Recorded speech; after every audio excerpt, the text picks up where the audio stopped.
André Messika, ça l'est toujours, un des plus gros diamantaires français.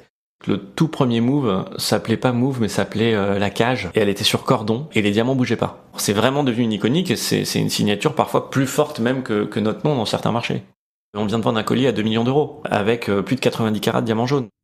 Tu sais, on aime beaucoup utiliser ce terme de Messika, disruptive diamond, qu'on soit disruptif, qu'on soit différent. L'industrie du luxe par ceux qui la façonnent. Je m'appelle Loudana et bienvenue dans le podcast du luxe. Je suis cofondatrice de la fintech Grace qui permet aux marques de luxe de protéger les biens exceptionnels de leurs clients afin qu'ils les portent en toute sérénité partout dans le monde. Si, comme moi, vous avez toujours voulu savoir ce qu'il se cache derrière une pièce iconique, telle qu'un sac Hermès, une pièce Bulgari, découvrir comment les grandes maisons et groupes comme LVMH et Richemont construisent leur histoire, alors vous êtes au bon endroit. Chaque mercredi, je vous donne rendez-vous et vous partage en exclusivité mes conversations inédites et sans filtre avec les leaders de l'une des industries les plus puissantes et énigmatiques au monde, le luxe. Dans cet épisode, j'ai le plaisir de recevoir Jean-Baptiste Sassine, le CEO de la maison Messika. De diamantaire à joaillière, Messika est devenue une marque emblématique que nous avons la chance de découvrir sous un nouveau jour. Nous revenons sur l'histoire incroyable d'une maison indépendante, pleine de passion et de transmission. Un témoignage singulier et inspirant que j'espère vous en apprendra autant qu'à moi.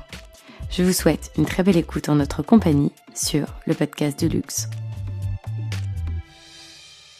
Bonjour Jean-Baptiste. Bonjour Lou. Merci beaucoup d'être là aujourd'hui pour ce nouvel épisode du podcast du luxe. Est-ce que pour commencer, tu pourrais s'il te plaît te présenter ? Donc je suis Jean-Baptiste Sassine, je travaille dans la maison Messika depuis mes 20 ans, donc ça fait plus d'une vingtaine d'années maintenant, et je suis depuis de nombreuses années le CEO de la maison.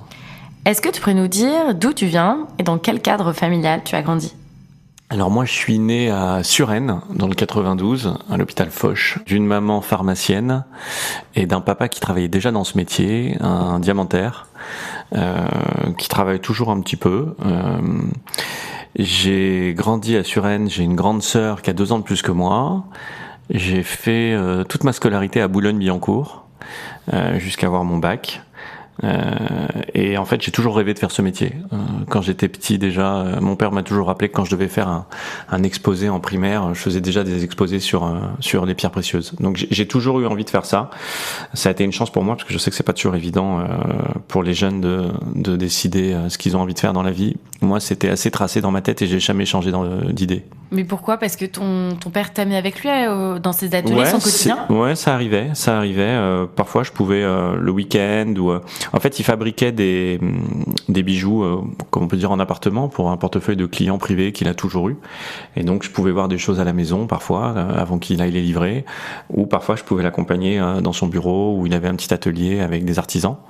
Donc j'ai toujours vu ça et ça m'a toujours donné envie. Ma sœur a été piquée comme moi puisqu'elle a suivi mon père elle aussi. Donc parce que il était gémologue, diamantaire. Il était diamantaire. Donc il a créé sa société ? Il a créé sa société et d'ailleurs il a travaillé des années.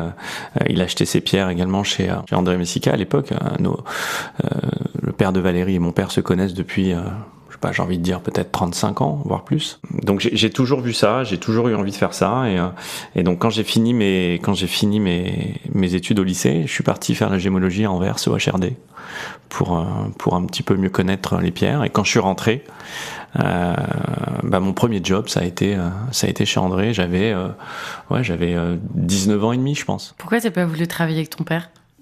D'abord je pense que lui-même a toujours eu envie et que je commence mon expérience ailleurs et moi je m'entends très très bien avec mon père, mais mon père c'est quand même un bonhomme de caractère assez fort, c'est un Libanais pure souche, sanguin, ça monte vite dans les tours et lui et moi on savait que ça pouvait être peut-être un petit peu compliqué de passer notre temps ensemble et en fait ça a été super que je puisse travailler ailleurs puisque je l'avais à mes côtés comme conseiller en fait sur mon parcours.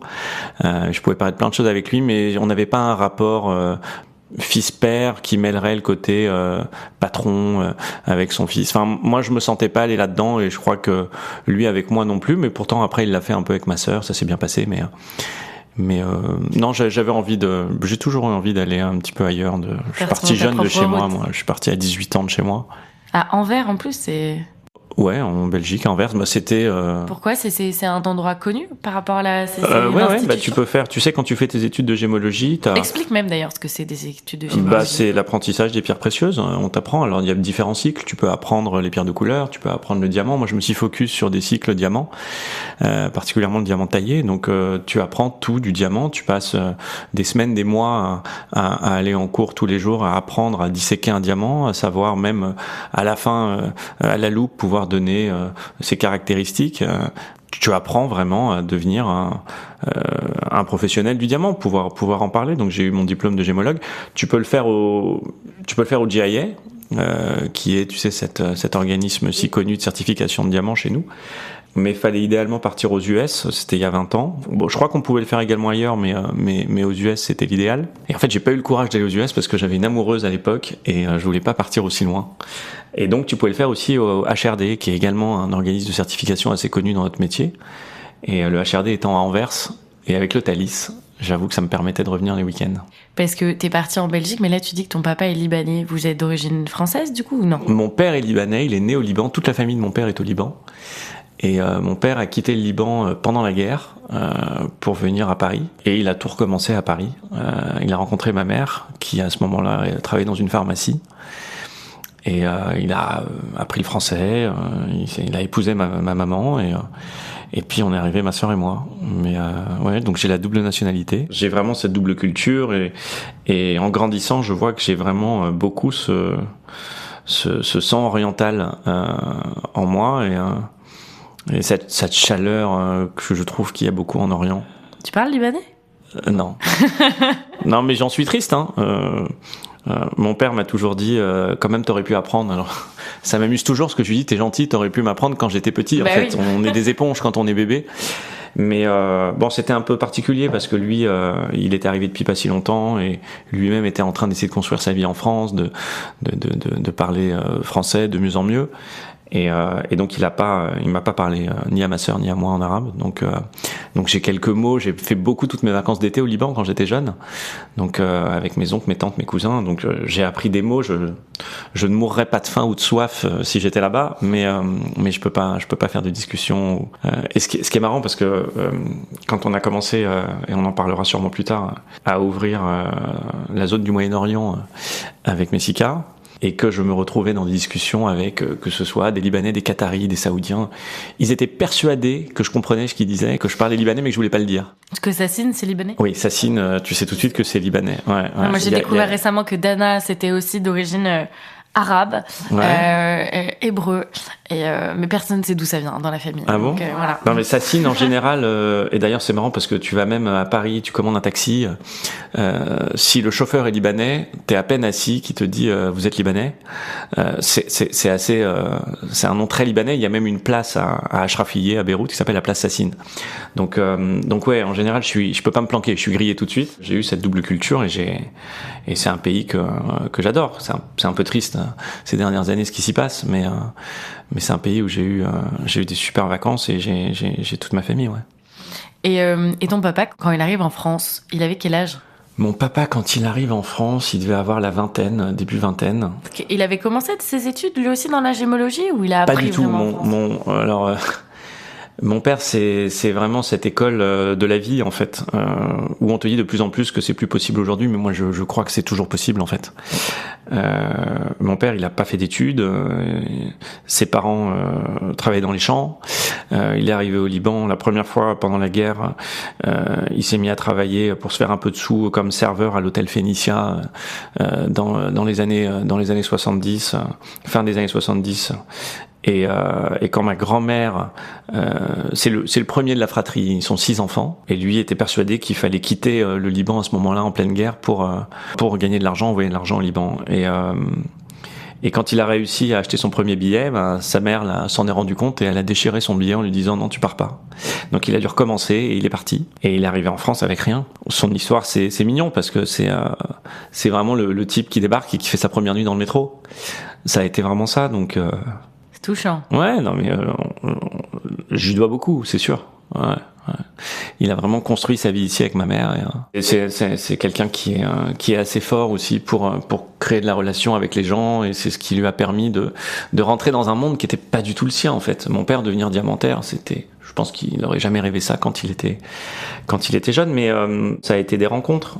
Quand il est arrivé en France, il avait connu un journaliste du Figaro qui couvrait la guerre au Liban quand il était au Liban, qui s'appelait Gilles Lambert. Et je sais plus exactement comment il l'a rencontré. Je pense que c'était quand il travaillait un petit peu à l'hôtel Phénicien, et mon père était jeune, et Gilles lui avait dit, écoute mon petit, si un jour tu viens en France, voilà ma carte, fais-moi savoir. Et c'était le seul numéro qu'il avait. Et du coup, il est arrivé. Ouais. Donc il l'a appelé, et Gilles s'est occupé de lui. Non. Ouais, Gilles l'a fait venir chez lui. Et alors c'était marrant parce que Gilles Lambert est juif. Mon père venait d'une famille libanaise. Il a appris également tout cet univers, toute cette religion à travers Gilles. Donc il dit toujours que il a un père adoptif. Mon père est chrétien maronite. Ok. Et donc il a appris tout cet univers et cette religion à travers Gilles et sa femme Christine. Et puis il a grandi avec eux. Il dira tout. Ouais, il leur doit beaucoup. Il l'a toujours dit. Comment il est arrivé du coup au diamant? Je crois que ça a été par des rencontres. Il a eu de la chance. Je sais qu'il y a tout un rapport qui s'est fait avec Gilles, qui l'amenait à l'époque, il y avait un club de tennis à Boulogne qui s'appelait Tennis de Longchamp. Et je pense que c'était un club de tennis. Il m'a amené quand j'étais petit, on y allait encore quand j'étais petit, et je crois qu'à travers ce club de tennis, il a commencé à rencontrer des gens et à, on va dire, monter un peu les échelons sociaux à travers ces rencontres-là. Et puis il était. Je veux pas dire de bêtises parce que il me l'a raconté plein de fois, mais c'est vraiment les rencontres, tu sais. Il a dû rencontrer en effet des personnes qui travaillent dans ce métier, ça lui a donné envie. Et puis c'est pas un métier dans lequel tu rentres facilement, parce qu'en général, tu sais, on dit toujours que c'est père et fils. Mais je crois qu'il a eu des belles rencontres qui lui ont dit viens avec moi, je vais t'apprendre ce métier. Et... Ils lui ont appris. Il a travaillé là-dedans. Ouais. Et après il a monté. Après il a monté sa société, et puis doucement il a commencé à avoir des clients qui lui faisaient confiance. Tu peux nous expliquer ce que c'est le métier de diamantaire ? C'est quelqu'un qui va chercher les diamants à la source, ou c'est quelqu'un qui va... Il y a plein de têtes de... En fait, même moi, j'ai toujours trouvé cette chose un peu large. C'est pour ça que je pense pas que j'aurai la définition exacte, mais le diamantaire, tu as le diamantaire qui taille, en fait, qui va avoir un diamant brut et qui va le tailler en diamant taillé. On va dire aussi diamantaire, un négociant en diamant, qui va en effet acheter, revendre. Mon père s'est toujours défini diamantaire parce qu'en fait il vendait principalement des diamants à ses clients, mais en fait pas que, il vendait aussi des pierres de couleur. Et moi aujourd'hui, c'est vrai que toute mon enfance il me disait, quand je lui demandais c'est quoi ton métier, il me disait je suis diamantaire. Mais c'est vrai que quand on y pense aujourd'hui, son métier ça a été surtout aussi d'être fabricant de bijoux, créateur de bijoux, et que ce soit une pierre précieuse, même pierre fine, puisqu'il utilisait aussi parfois des pierres fines. Il avait aussi le côté artisan. Ouais, bien sûr. Alors il fabriquait pas lui-même. Il avait un petit atelier avec qui il fabriquait.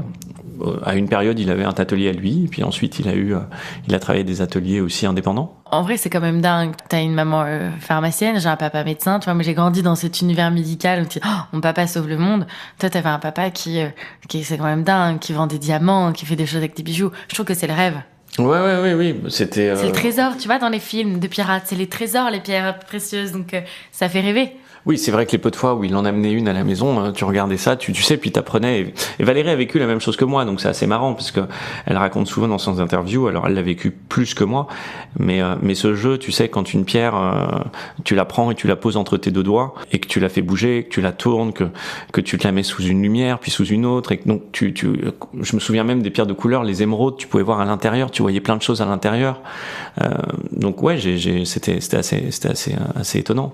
Ouais, c'est le rêve. Tu m'étonnes, moi aussi j'aurais eu envie de faire de la gémologie en fait. C'est sûr que le choix entre ça et la pharmacie, c'était Ah oui, ça se comprend. Bon, on aime les pharmaciens, je le suis, donc j'ai pas le droit de cracher sur eux, mais...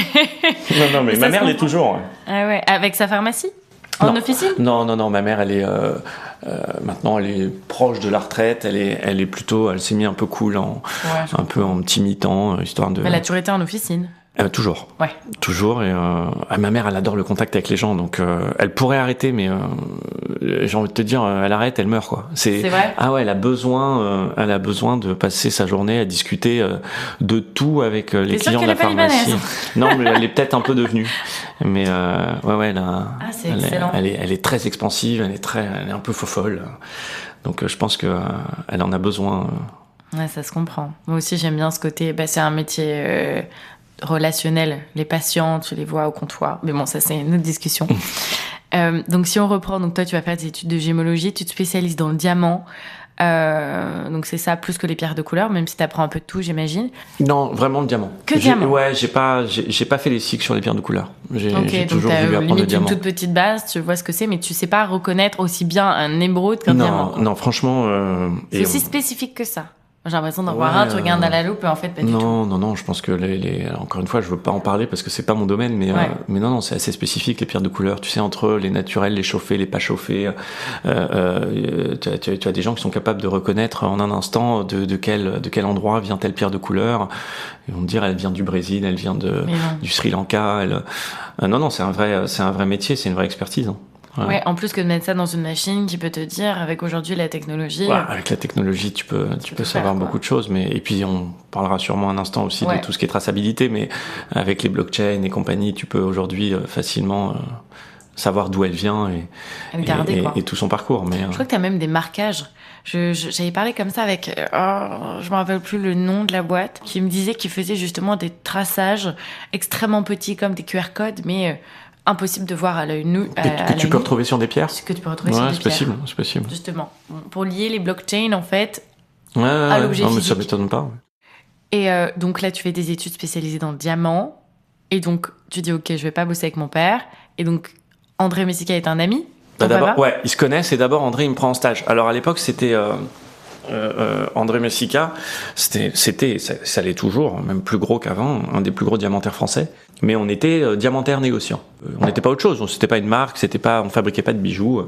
Et du coup, vous les taillez pas forcément non plus. À l'époque, on les taillait pas. Maintenant, André a diversifié ce qu'il fait et aujourd'hui, il taille beaucoup de brut. Mais pareil, on en parlera. Il a remonté la chaîne jusqu'à aujourd'hui avoir même une usine de taillerie. Donc, mais à l'époque non. À l'époque, c'était un négociant diamantaire dans le diamant taillé et il a ouvert sa société en 72 lui. Hein, donc ça fait plus de 50 ans d'expérience maintenant. Année de naissance de ma maman. Voilà. Voilà. Ce qui nous donne cette fameuse super légitimité, je pense, dans le diamant depuis toutes ces années. Et surtout André, il est vraiment reconnu, non pas qu'en France, mais dans le monde entier comme un des diamantaires les plus importants et les plus respectés. Donc quand j'arrive, on est diamantaire. Alors c'est une petite anecdote. On arrive, tu vas aimer. J'arrive en 2000. Je pense que mon stage commence fin 2000 ou début 2001. Mais grosso modo, à la fin du stage, donc il m'embauche et on est en 2001. Je crois, sans dire de bêtises, qu'à l'époque, c'était, je suis même certain, c'était quasiment la plus grosse boîte de diamants à Paris, parce que je crois qu'on était 50 ou 60 personnes, ce qui était vraiment important, puisque très souvent, les diamantaires, c'est, comme je te disais, père et fils, ou alors c'est des sociétés de 3, 4, 5, peut-être 10, 15 personnes, mais c'était rarement 40, 50, 60 personnes. Donc, on était assez nombreux. Ça marchait très très bien, sauf que septembre 2001 est arrivé, et qui était quand même un cataclysme pour tout le monde, et très peu de mois derrière, les marchés se sont tendus et les affaires étaient un peu plus compliquées. Le marché américain et même mondial, c'était plus l'euphorie, quoi. Donc c'est quoi les plus gros marchés en diamant dans le monde? Alors, je me suis un peu éloigné de tout, de toute cette partie-là, mais ça. Les Américains, Moyen-Orient. Faut pas oublier que l'Amérique, ça reste un des plus gros consommateurs de luxe et de diamants aussi. Alors, la Chine n'était pas ce qu'elle était il y a quand même plus de 20 ans. Mais je pense que l'Amérique était très puissante, l'Europe l'a toujours été, le Moyen-Orient sont quand même consommateurs, mais c'est incomparable avec la puissance de l'Amérique. Le Japon est un marché assez fort aussi, a toujours été un marché assez fort sur le diamant. Avec ses spécificités, ils consomment pas la même chose les uns les autres, mais donc donc c'était une très belle boîte. 2001, ça allait rester, mais ce qui est marrant, c'est personnellement en fait, donc fin 2001, septembre 2001. Début 2002, un peu compliqué. Donc il faut un peu réduire quelques effectifs. Et comme ça faisait déjà quelques mois que j'étais là, mon père m'avait dit, écoute, tu travailles chez André, tu apprends, et puis si un jour ça doit se terminer, c'est pas grave, tu fais pas d'histoire, tu t'en vas et tu viendras avec moi ou tu feras ton truc, mais c'est la vie, quoi. Et puis quelques mois après, donc en 2002, je suis convoqué. Je crois que c'est la seule fois où je suis convoqué par André. Je dois avoir je suis en 82, j'ai 20 ans. Et je suis assez intimidé. En plus, moi, quand je suis intimidé, j'ai des taches qui arrivent dans le cou. Enfin, tu le comprends en 2 secondes, des taches rouges. C'est une catastrophe. Et André m'explique qu'il peut pas me garder parce que je suis le dernier arrivé, un des derniers arrivés, que je suis jeune, que je vais rebondir avec mon père et tout. Mais que voilà, ça c'est un petit peu tendu et qu'il faut faire des choix, le temps que ça aille un petit peu mieux. Et donc je rentre chez moi le soir. J'habitais seul, mais j'appelle mon père. Je dis écoute, c'est fini. André me dit que c'est un petit peu compliqué depuis septembre 2001, donc. Mon père, il me dit, écoute, c'est pas grave, demain, s'il faut même, c'est toi qui mets ta démission, tu dis qu'il n'y a aucun problème et tout. Je dis, ok papa, il n'y a pas de souci. Et puis 1 ou 2 jours passent, et à l'époque, il y avait un directeur général qui s'appelait Éric Vernier, et qui connaissait également mon père, et qui à ce moment-là savait que Valérie, qui était déjà dans la compagnie, elle est arrivée en 99, elle, avait envie de faire un service bijoux à l'époque, on me disait. On ne pensait pas à faire une marque, donc c'était un service bijoux. Et Éric, qui connaissait bien mon père, dit à André, va voir André en disant, écoute, le petit jeune, là, Jean-Baptiste, à qui t'as annoncé qu'on allait s'en séparer, en fait, mine de rien, depuis qu'il est jeune, avec son père, il a été amené dans tous les ateliers à Paris, il a vu ce que c'était que fabriquer, son père l'amenait, il voyait des choses, donc à travers son père, il connaît ses ateliers à Paris, en effet, les joailliers, les sertisseurs, des polisseuses, donc c'est un petit salaire, c'est un mec motivé. Je sais pas si tu ferais pas mieux qu'on le garde, ça serait pas mieux de le garder et de lui proposer d'aller créer ce service avec ta fille, parce que je pense qu'il peut donner un coup de main et puis c'est un petit motivé, quoi. Et donc grâce à Eric, André change d'avis, il vient me voir, il me dit attends, on a une idée, est-ce que tu veux rester, mais si tu restes, tu vas rejoindre ma fille qui va essayer de créer un petit service de bijoux. Bon, alors là vient se mêler le côté pro, côté perso. Vous connaissiez avant avec en fait, c'est marrant il y avait un truc ou pas? Non, mais rien du tout. Puis surtout, j'avais l'impression qu'on se voyait jamais avant. Alors, je l'avais déjà croisé dans les couloirs, mais tu sais, c'est comme dans les cartoons, quoi. T'as juste la langue qui pend en disant waouh, c'est qui cette nana? Elle est belle. Donc non, on se connaissait peu. Je la croisais à peine. Sauf que quand il me dit ça, d'abord, j'aime bien le bijou, et puis surtout, je me dis. Ah ouais, bosser avec Valérie, grave. En fait, je fonce, quoi. Valérie, elle est un Vous peu aviez plus. Le même âge Non, elle a 50 plus que moi. Mais je la regardais déjà avec des grands yeux, quoi. Je me disais ok, je signe, même si c'est pour nettoyer le sol, quoi. Je m'en fous, je suis trop content d'y aller.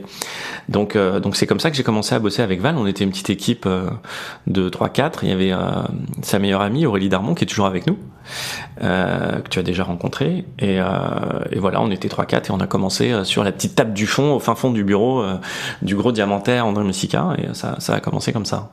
Est-ce que tu peux nous raconter du coup donc son idée c'était de faire donc plutôt un atelier bijoux chez Messica, mais la page blanche, c'était quoi vos premières étapes? Comment c'est très parti? Un atelier, parce que service. Ouais, tu vois, en fait, elle voulait créer des bijoux. Val, elle avait fait, elle le raconte souvent, elle avait eu une petite expérience d'1 an, je crois, ou 1 an et demi chez Chanel, au moment du lancement de la J12. Elle avait adoré. Elle a fait le Celsa. C'est important. Elle avait fait le Celsa, donc elle aimait tout ce qui était com, market. C'était une grande fan des publicités. Elle te dit toujours quand elle était jeune, donc elle était très attirée par l'univers de la communication et de la création, en fait. Donc elle avait dit à son père, écoute, moi, faire du négoce pur et dur, ça me branche moyen. J'ai envie de créer. C'est ça qui me botte, quoi. Donc et puis Chanel lui avait proposé de revenir à l'époque. Donc elle avait dit à son père, c'est pas grave, papa, si t'as pas envie de te lancer là-dedans, je peux être Chanel. Et puis André, il adore la transmission, avoir ses enfants autour de lui. Donc il avait dit, attends, reste là. Vas-y, lance-toi, on a les pierres, et puis commence quelque chose, on essaye. Donc la page blanche, c'était simplement que d'avoir Valérie qui un design. Qui à l'époque devait avoir 25 ans et de commencer à créer des petits bijoux et à trouver avec des ateliers à Paris de quoi commencer à les fabriquer. Donc faut vraiment imaginer le truc assez artisanal où on était 3-4 au bord d'une table, Valérie qui imaginait les choses, nous qui devions un petit peu. Mais en fait, j'ai adoré. On était couteau suisse, on n'avait pas le choix. Il fallait comprendre comment ça marchait, et en même temps, il fallait trouver des ateliers avec qui le faire. Il fallait être coursier parce que il fallait aller chercher la pièce à tel endroit, la ramener là. Il fallait aller développer avec des clients. Alors, on a pu se servir au début un peu des commerciaux qu'André avait sur sa partie diamant, où on disait est-ce qu'ils peuvent prendre quelques bijoux et essayer de les présenter aussi aux bijoutiers, aux joailliers qui vont voir. Donc il le faisait, mais très vite c'était un peu compliqué de mêler les deux.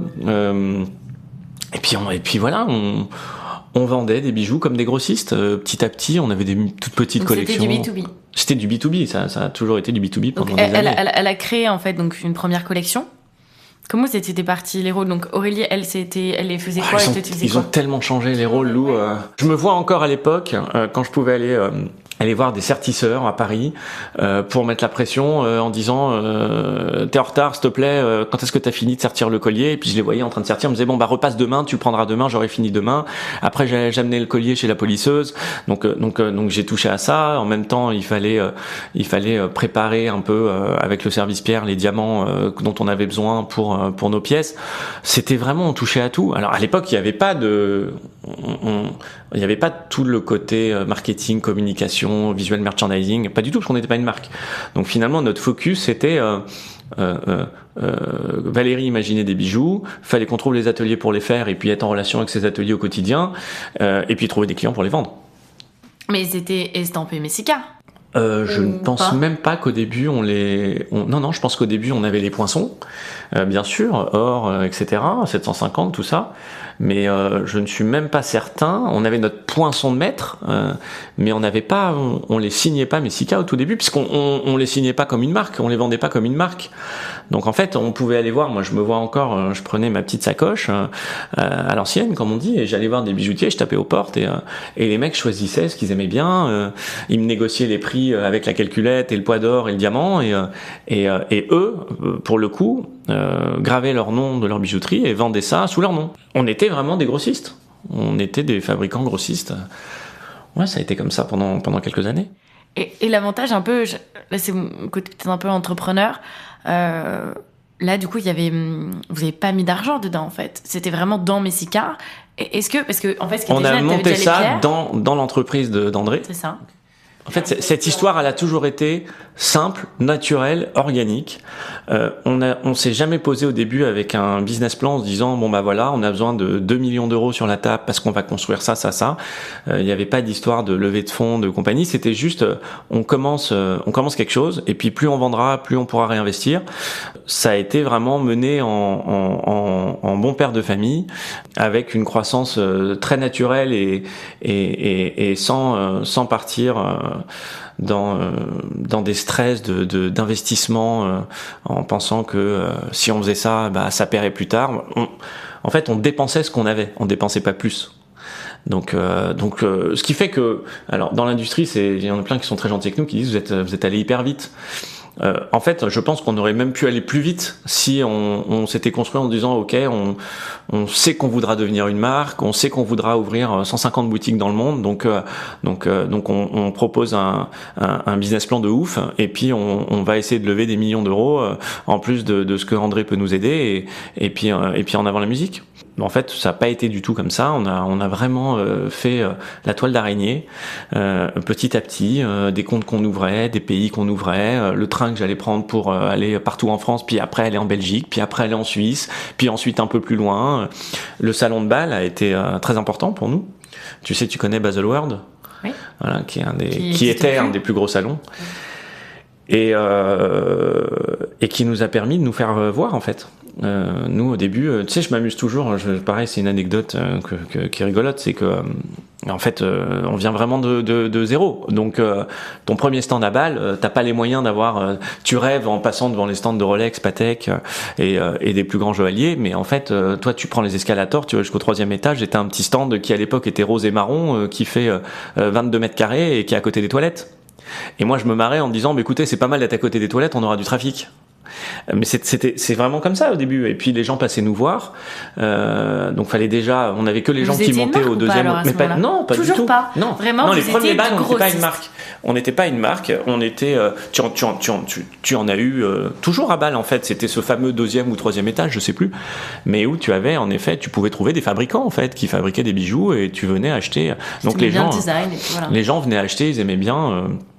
Et d'ailleurs, c'est à Bâle que certains clients, pour le coup, il y avait des clients du monde entier, et c'est dans notre premier, 2e Bâle, qui a dû être en 2003-2004, où certains revendeurs venaient chez nous faisaient de gentils compliments en disant c'est super sympa et tout, et nous disaient alors comment ça marche, expliquez-nous comment est votre PLV, vous avez des bagues, vous avez des sacs, des écrins, et puis nous on les regardait en disant non pas du tout, les pièces sont là, si vous aimez vous nous dites ce que vous souhaitez acheter et puis on vous les livre. Et certains ont commencé à dire non mais moi j'aime bien ce que vous faites, je trouve qu'il y a une patte, une atmosphère sympa, et moi aujourd'hui juste acheter 2-3 bagues pour les mettre dans ma vitrine, pour moi ça n'apporte rien. Par contre si un jour vous avez envie de créer une identité et que vous vous lancez sur une idée d'une petite marque, à ce moment-là ça m'intéressera, je vous trouverai une petite place en vitrine, mais avec votre univers complet. Et même si Val au fond d'elle en rêvait sûrement, ça l'a poussé en fait. On s'est dit waouh, c'est fou quand même. Ça lui a donné confiance. Ouais, ça lui a donné confiance de se dire why not. Et c'est vrai que c'est à ce moment-là qu'on s'est dit bon allez on tente l'aventure. Mais avec beaucoup d'inquiétude aussi, parce qu'on était tout petits, on s'est dit mais comment on va faire ça, c'est des investissements énormes. La majorité des marques aujourd'hui appartiennent à des groupes mastodons très forts, c'était déjà comme ça à l'époque. Donc mais on s'est pas trop posé de questions en fait. Au final, quand j'y réfléchis, on s'est lancé, on s'est dit qui nous aime nous suivra. Puis vous avez déjà aussi, c'est bête, mais instauré une confiance aussi de la part de clients, parce que tout bête, mais si ton bijou est beau, les clients sont satisfaits, la qualité, etc. aussi. Donc, ouais, mais je pense qu'on faisait déjà un boulot sympa. On connaissait pas mal de revendeurs, particulièrement en France, qui achetaient des diamants à André depuis des années. Donc ça a été plus facile en tout cas de leur en parler au début. Ça ouvrait pas forcément plus facilement les portes, puisque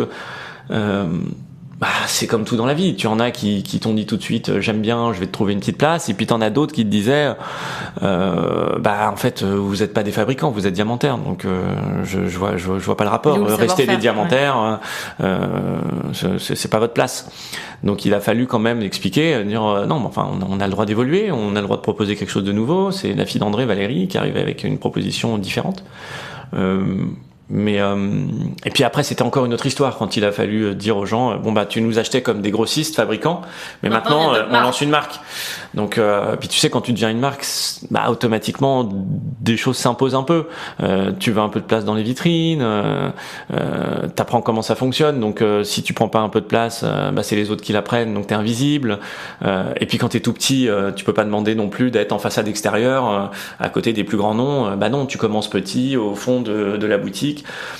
Et puis c'est des marges conseillées. C'est plus les mecs qui t'achètent plus au prix qu'ils ont négocié, puis ils revendent au prix qu'ils veulent. Donc il y a plein d'obligations qui viennent avec le fait de travailler une marque. T'as un positionnement sur ton prix, ouais. Etc. Donc puis tu fais une collection. Ouais, puis il faut utiliser en effet ta PLV, il faut utiliser tes écrins, il faut utiliser tes sacs, il faut puis à un moment donné tu commences à faire ce qu'on appelle de la coop, donc il faut dépenser un petit peu d'argent avec la marque pour commencer à faire des petites pubs même dans tes magazines.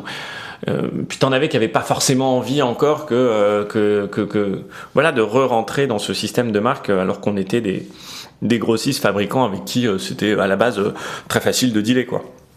Mais en fait très naturellement les choses ont évolué dans ce sens-là, et les gens nous ont suivis, nos partenaires nous ont suivis, et puis après on en a ouvert de plus en plus. Le déclic, c'était quand elle a créé la Move ou pas? Ah oui. Ouais, la signature, ça a été vraiment Move. Ça, c'est un vrai iconique. Hein. Ça a été vraiment Move. C'est devenu notre signature. Et ce qui est marrant, c'est que le tout premier Move s'appelait pas Move, mais s'appelait La Cage. Et elle était sur cordon. Et les diamants bougeaient pas. ils étaient fixes. Ça a été vraiment l'ancêtre et les prémices du Move. Et puis en créant cette petite pièce qui marchait déjà vachement bien pour nous à l'époque. Elle était en cordon. C'était un petit bracelet sur un cordon, comme tu peux imaginer aujourd'hui des bracelets cordon. Tu vois, j'en porte un aujourd'hui. C'était un tout petit motif qui était d'ailleurs à l'époque pas trop dans les arrondis, mais plutôt assez sur des lignes assez strictes, plutôt rectangulaires. Et avec, je te dis, il y avait déjà 3 pierres, mais ces 3 pierres, elles étaient vraiment encranées, serties, elles bougeaient pas. Et ça a été déjà un petit succès pour nous à l'époque. Et puis à force de le regarder, et de l'étudier, à un moment donné, elle a commencé à imaginer d'autres choses avec. Et elle a commencé à imaginer, à l'arrondir, à se dire mais pourquoi je ferais pas bouger les pierres. Et c'est devenu le Move, assez rapidement d'ailleurs. Et c'est devenu notre signature assez rapidement aussi en fait. C'est le côté iconique, si on arrive à te reconnaître ta DA un peu direct. Ouais. Ah mais ça c'est Messika. Ouais, petit à petit on s'en est rendu compte, parce que en fait tu avais des gens, et toujours aujourd'hui on a un tel chemin à parcourir, on est encore des bébés, hein, mais tu as des gens qui peuvent connaître le nom, mais tu as des gens qui ne connaissent toujours pas le nom Messika, mais qui vont te dire, si tu montres le produit, ils vont te dire ah c'est les pierres qui bougent, c'est le Move. Donc en effet c'est vraiment devenu une iconique, et c'est une signature parfois plus forte même que notre nom dans certains marchés. Donc ça c'était en quelle année, le Move? Écoute, si je dis pas de bêtises, je crois qu'on avait fêté les 10 ans du Move. Je veux pas dire de bêtises, mais je crois que c'était avec quand on avait Gigi Hadid avec nous. Je crois que ça devait être genre 2017 ou 2018. Donc je pense que le Move. La marque, je crois que la marque c'est 2005. Donc je pense que c'était c'était les 10 ans du Move, et je pense que le Move il doit être à peu près de 2007. Aujourd'hui, il doit avoir. Vous avez quand même mis 2 ans. Enfin, tu vois, vous avez créé le machin. Je te dis, d'abord, il y a eu la collections. cage, puis il y a eu d'autres choses. Puis au début, c'est les premières collections, c'était les débuts de l'histoire. Donc, te dire que dès les premières collections, ça a été le buzz absolu, pas forcément, mais à partir du moment où elle a commencé à avoir cette idée et à toucher ce produit, elle a vraiment le créer. Et, là, ça a été le début d'une histoire, vraiment. Et comment vous avez fait pour développer alors, ensuite ? Parce que toi, parce que là, vous avez commencé à faire de l'argent. Vous avez toujours été rentable ? On a toujours été rentable. Parce que je t'ai dit, on n'a jamais dépensé plus que ce qu'on gagnait. Ouais. Bon père de famille. Et puis je reviens sur un truc, on a eu aussi beaucoup de chance.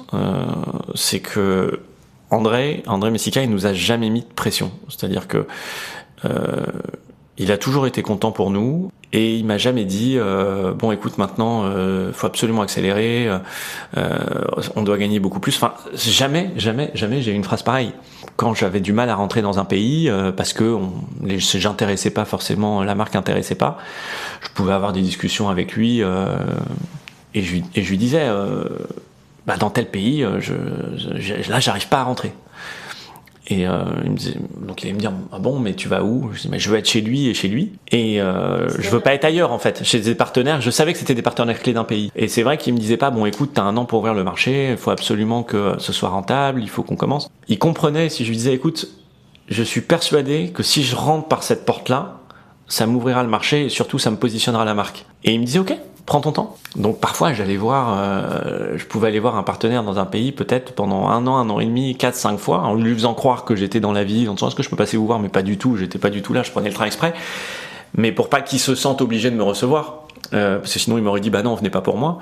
Et puis en fait on a toujours été je crois hyper naturel, hyper authentique, hyper franc. Moi j'ai toujours dit écoute c'est simple, quand ça pouvait m'arriver, je disais à l'époque de toute façon si tu prends pas la marque je rentrerai pas quoi, parce que je vais pas aller chez le numéro 2 ou le numéro 3, donc en fait je suis dans tes mains, donc je suis prêt à attendre, je comprends que tu sois pas prêt, mais en fait c'est toi ou rien. Et je crois que ça a payé en fait. Je crois qu'à un moment donné les mecs se sont dit en fait ils savent ce qu'ils veulent, cette marque, ils ont un discours clair, il n'y a pas de jeu, ils vont construire une distribution qui semble assez droite, et puis il y avait toujours un moment où ils me disaient bon allez ok on essaye. Donc, mais ça s'est vraiment développé comme ça s'est développé à la force du poignet, ça s'est développé à force de voyage, ça s'est développé de bouche à oreille, parce que tu commençais à rentrer chez un partenaire qui dit, ils se connaissent tous, hein, ils se retrouvent dans des réunions entre eux, dans des réunions de marques qui les invitent, et puis quand tu commences à rentrer chez l'un et chez l'autre, et que tu t'entends bien, et qu'il t'aime bien, bah, il va dire, oh, il y a une jeune marque. Et je le vois, parce qu'aujourd'hui même, on est devenu une marque assez importante chez beaucoup de partenaires dans le monde, et on échange sur les jeunes marques qui arrivent. Et ils me demandent mon avis, et parfois je leur dis tiens mais regarde cette marque, elle est en train de grandir, elle est sympa, parce que c'est un peu un éternel recommencement chez les partenaires, parce qu'ils gagnent des marques grandissent, des marques s'en vont, il faut en trouver des nouvelles, donc et aujourd'hui c'est vrai que c'est sympa parce que je suis un peu passé de l'autre côté, je suis un petit peu parmi les vieux qui ont 20 ans de métier et une marque qui a bien grandi, et je vais plutôt en effet discuter avec eux sur quelles sont les jeunes marques à regarder, mais ça a été hyper naturel la manière de grandir. Je dirais pas que ça a été facile, mais ça n'a pas été un enfer non plus, quoi.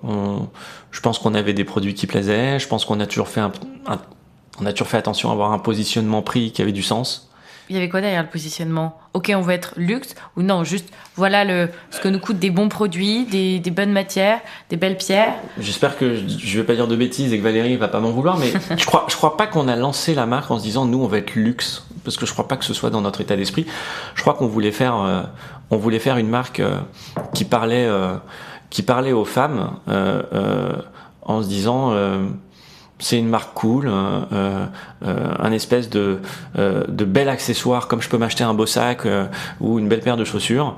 Bien sûr, avec un aspect luxe, parce tu dois dans ce métier-là faire des choses de qualité avec le maximum d'excellence. Et on parle quand même de pièces qui sont en or et en diamant. Mais l'idée n'était pas d'être luxe dans le sens où on veut être tout en haut de la pyramide.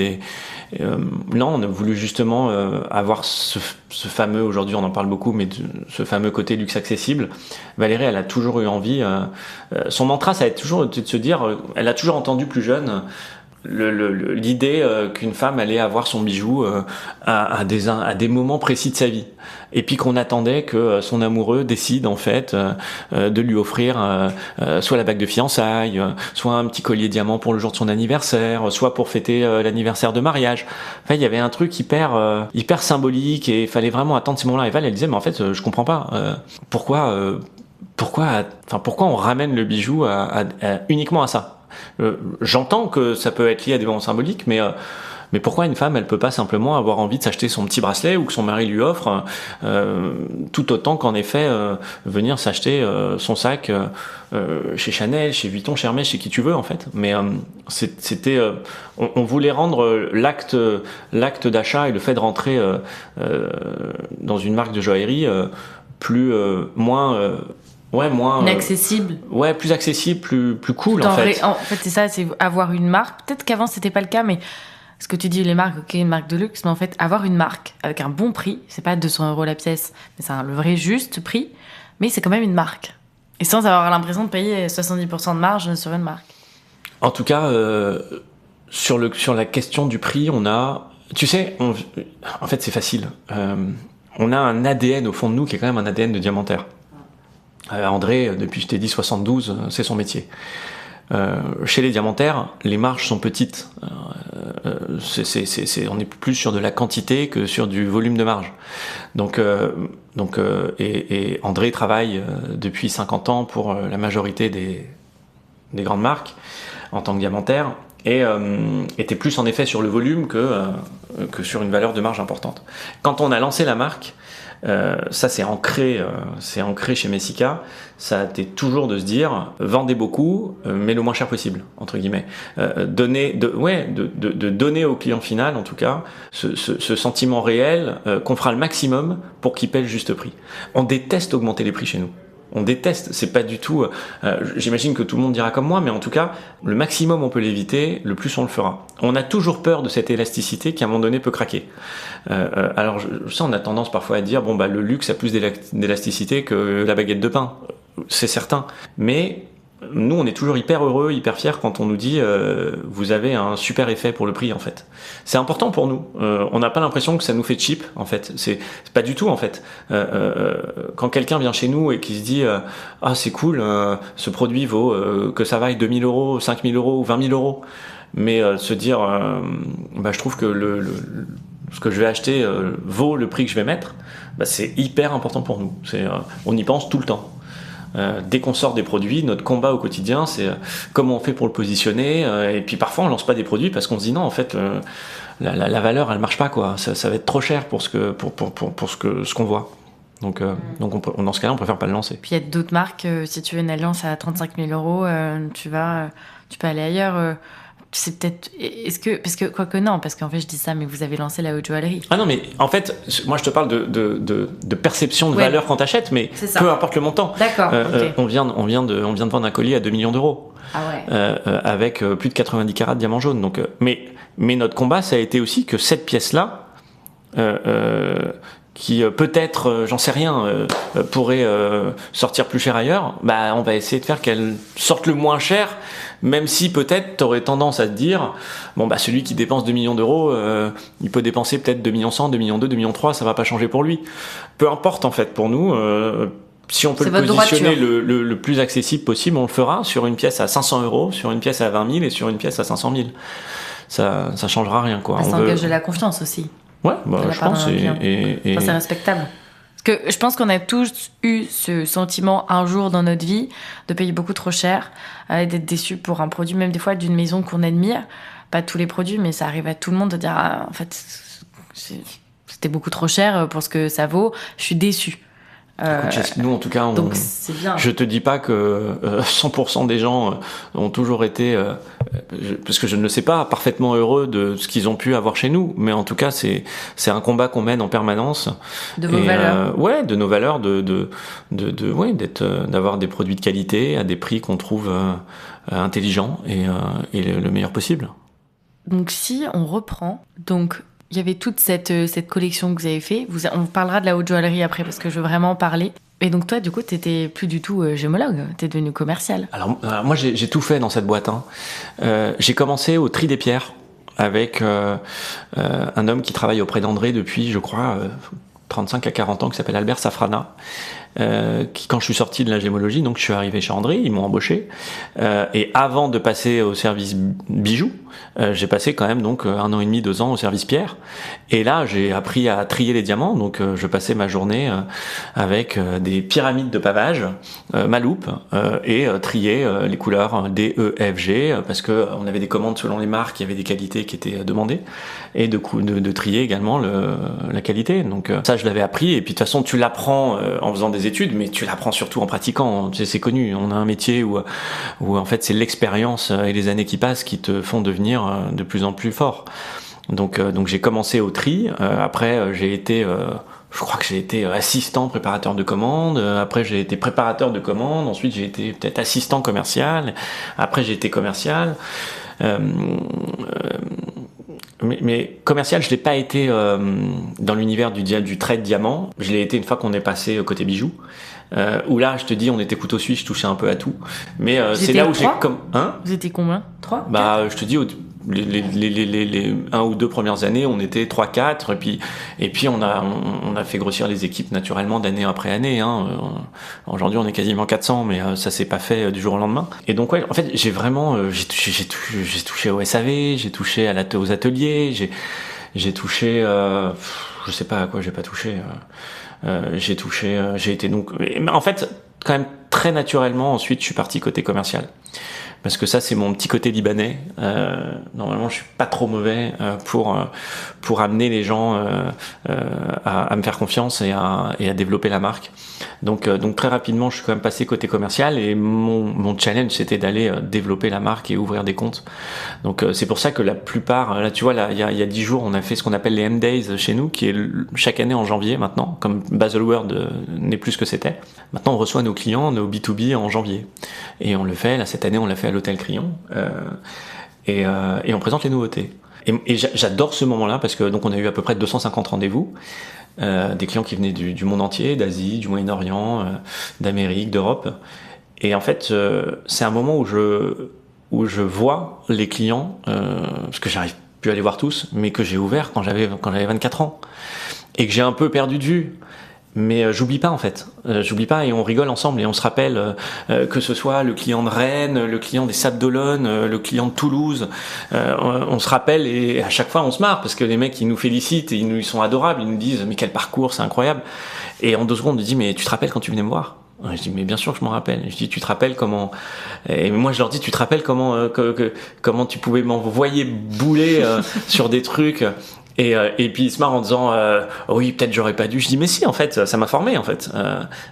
J'ai appris plein de trucs à vos côtés. Moi quand je prenais le train le matin et que je devais aller à Nantes et que le lendemain fallait aller, je dormais dans des petits hôtels parce qu'après il fallait rester sur Brest, Rennes et Vannes et qu'après je descendais vers Marseille.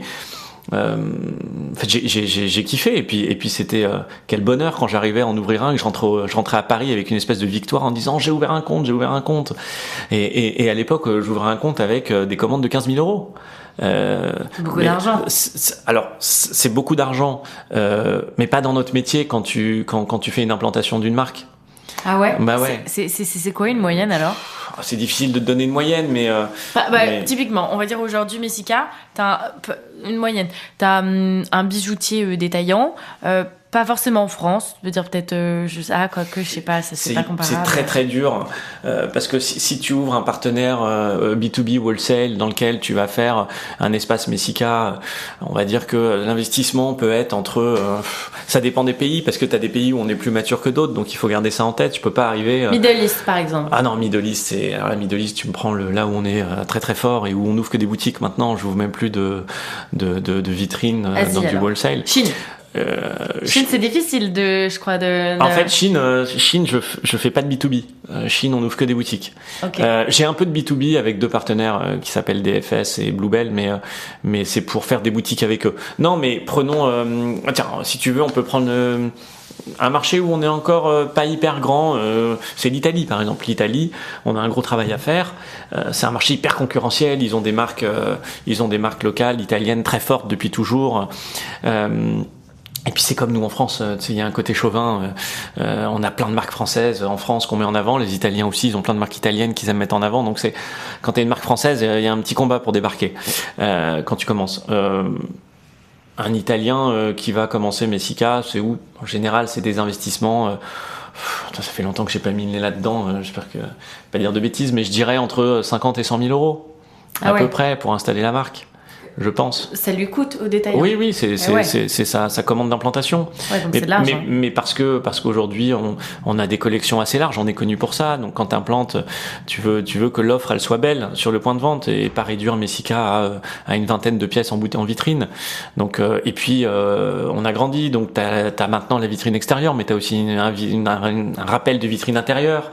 Donc oui, entre extérieur. Visual merchandising. Ouais, bien sûr. Donc non, mais enfin, bien sûr qu'on a grandi et que pour travailler Messika aujourd'hui, il y a beaucoup plus de choses que c'était à l'époque d'investissement pour le partenaire, mais aussi nous, on investit beaucoup plus sur notre marque qu'avant en termes de que ce soit de communication ou même quand on ouvre nos boutiques, on essaye, je pense qu'on a vraiment monté l'expérience et plein de choses. Donc, mais toujours se rappeler, voilà, ce que je disais, c'est toujours se rappeler.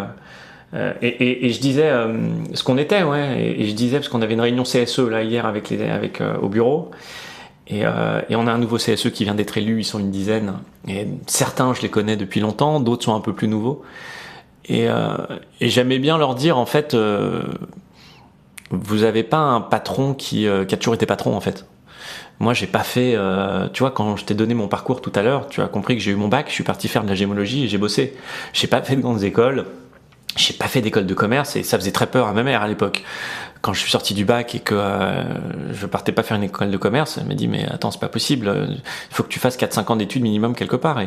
Et comme j'avais un père très self-made, il m'a supporté là-dedans en disant non mais laisse-le, moi j'avais envie de bosser très vite, donc la gémologie c'était pas très long, hein. Je suis resté moins d'1 an à Anvers, j'ai fait mon cycle diamant, je suis rentré, j'ai bossé. Et donc je disais au CSE, moi je suis pas sorti d'une grande école où j'ai tout de suite été parachuté dans des postes de direction dès que je suis rentré dans des boîtes, quoi. Je sais ce que c'est en fait que d'être un stagiaire, je sais ce que c'est que commencer au SMIC et je sais ce que c'est que beaucoup de métiers que vous touchez aujourd'hui. Donc parlez avec moi de manière hyper ouverte et je vous promets que normalement vos problèmes je les connais, je les comprends, je les ai vécus.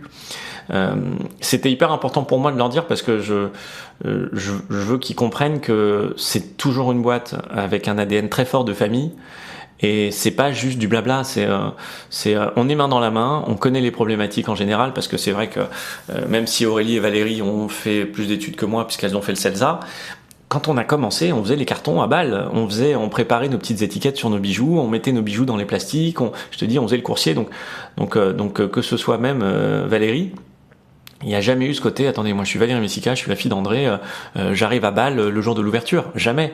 Et parce qu'en plus, on passait des moments géniaux. Moi, les derniers jours de Bâle, les équipes, elles m'enroulaient de scotch et elles me poussaient dans les cartons. Mais on se marrait, en fait. Et je pense que ça a créé des liens super forts et c'est ce on se bat tous les jours pour garder ça. On s'est toujours dit, mon Dieu, on va le perdre. C'est vrai que, naturellement, on te dit, plus vous allez grandir, plus ça va être compliqué de garder cet esprit famille, cet esprit, on bosse, mais c'est fun, c'est cool et on essaye que tout le monde soit heureux. Et puis quand tu ouvres des filiales, on te dit c'est loin, réussir à leur donner ton ADN, ça va être quasi impossible. Et c'est vrai que c'est pas évident. Aujourd'hui, on a des filiales à New York, à Dubaï, à Hong Kong, à Tokyo, à Shanghai, et on se bat aussi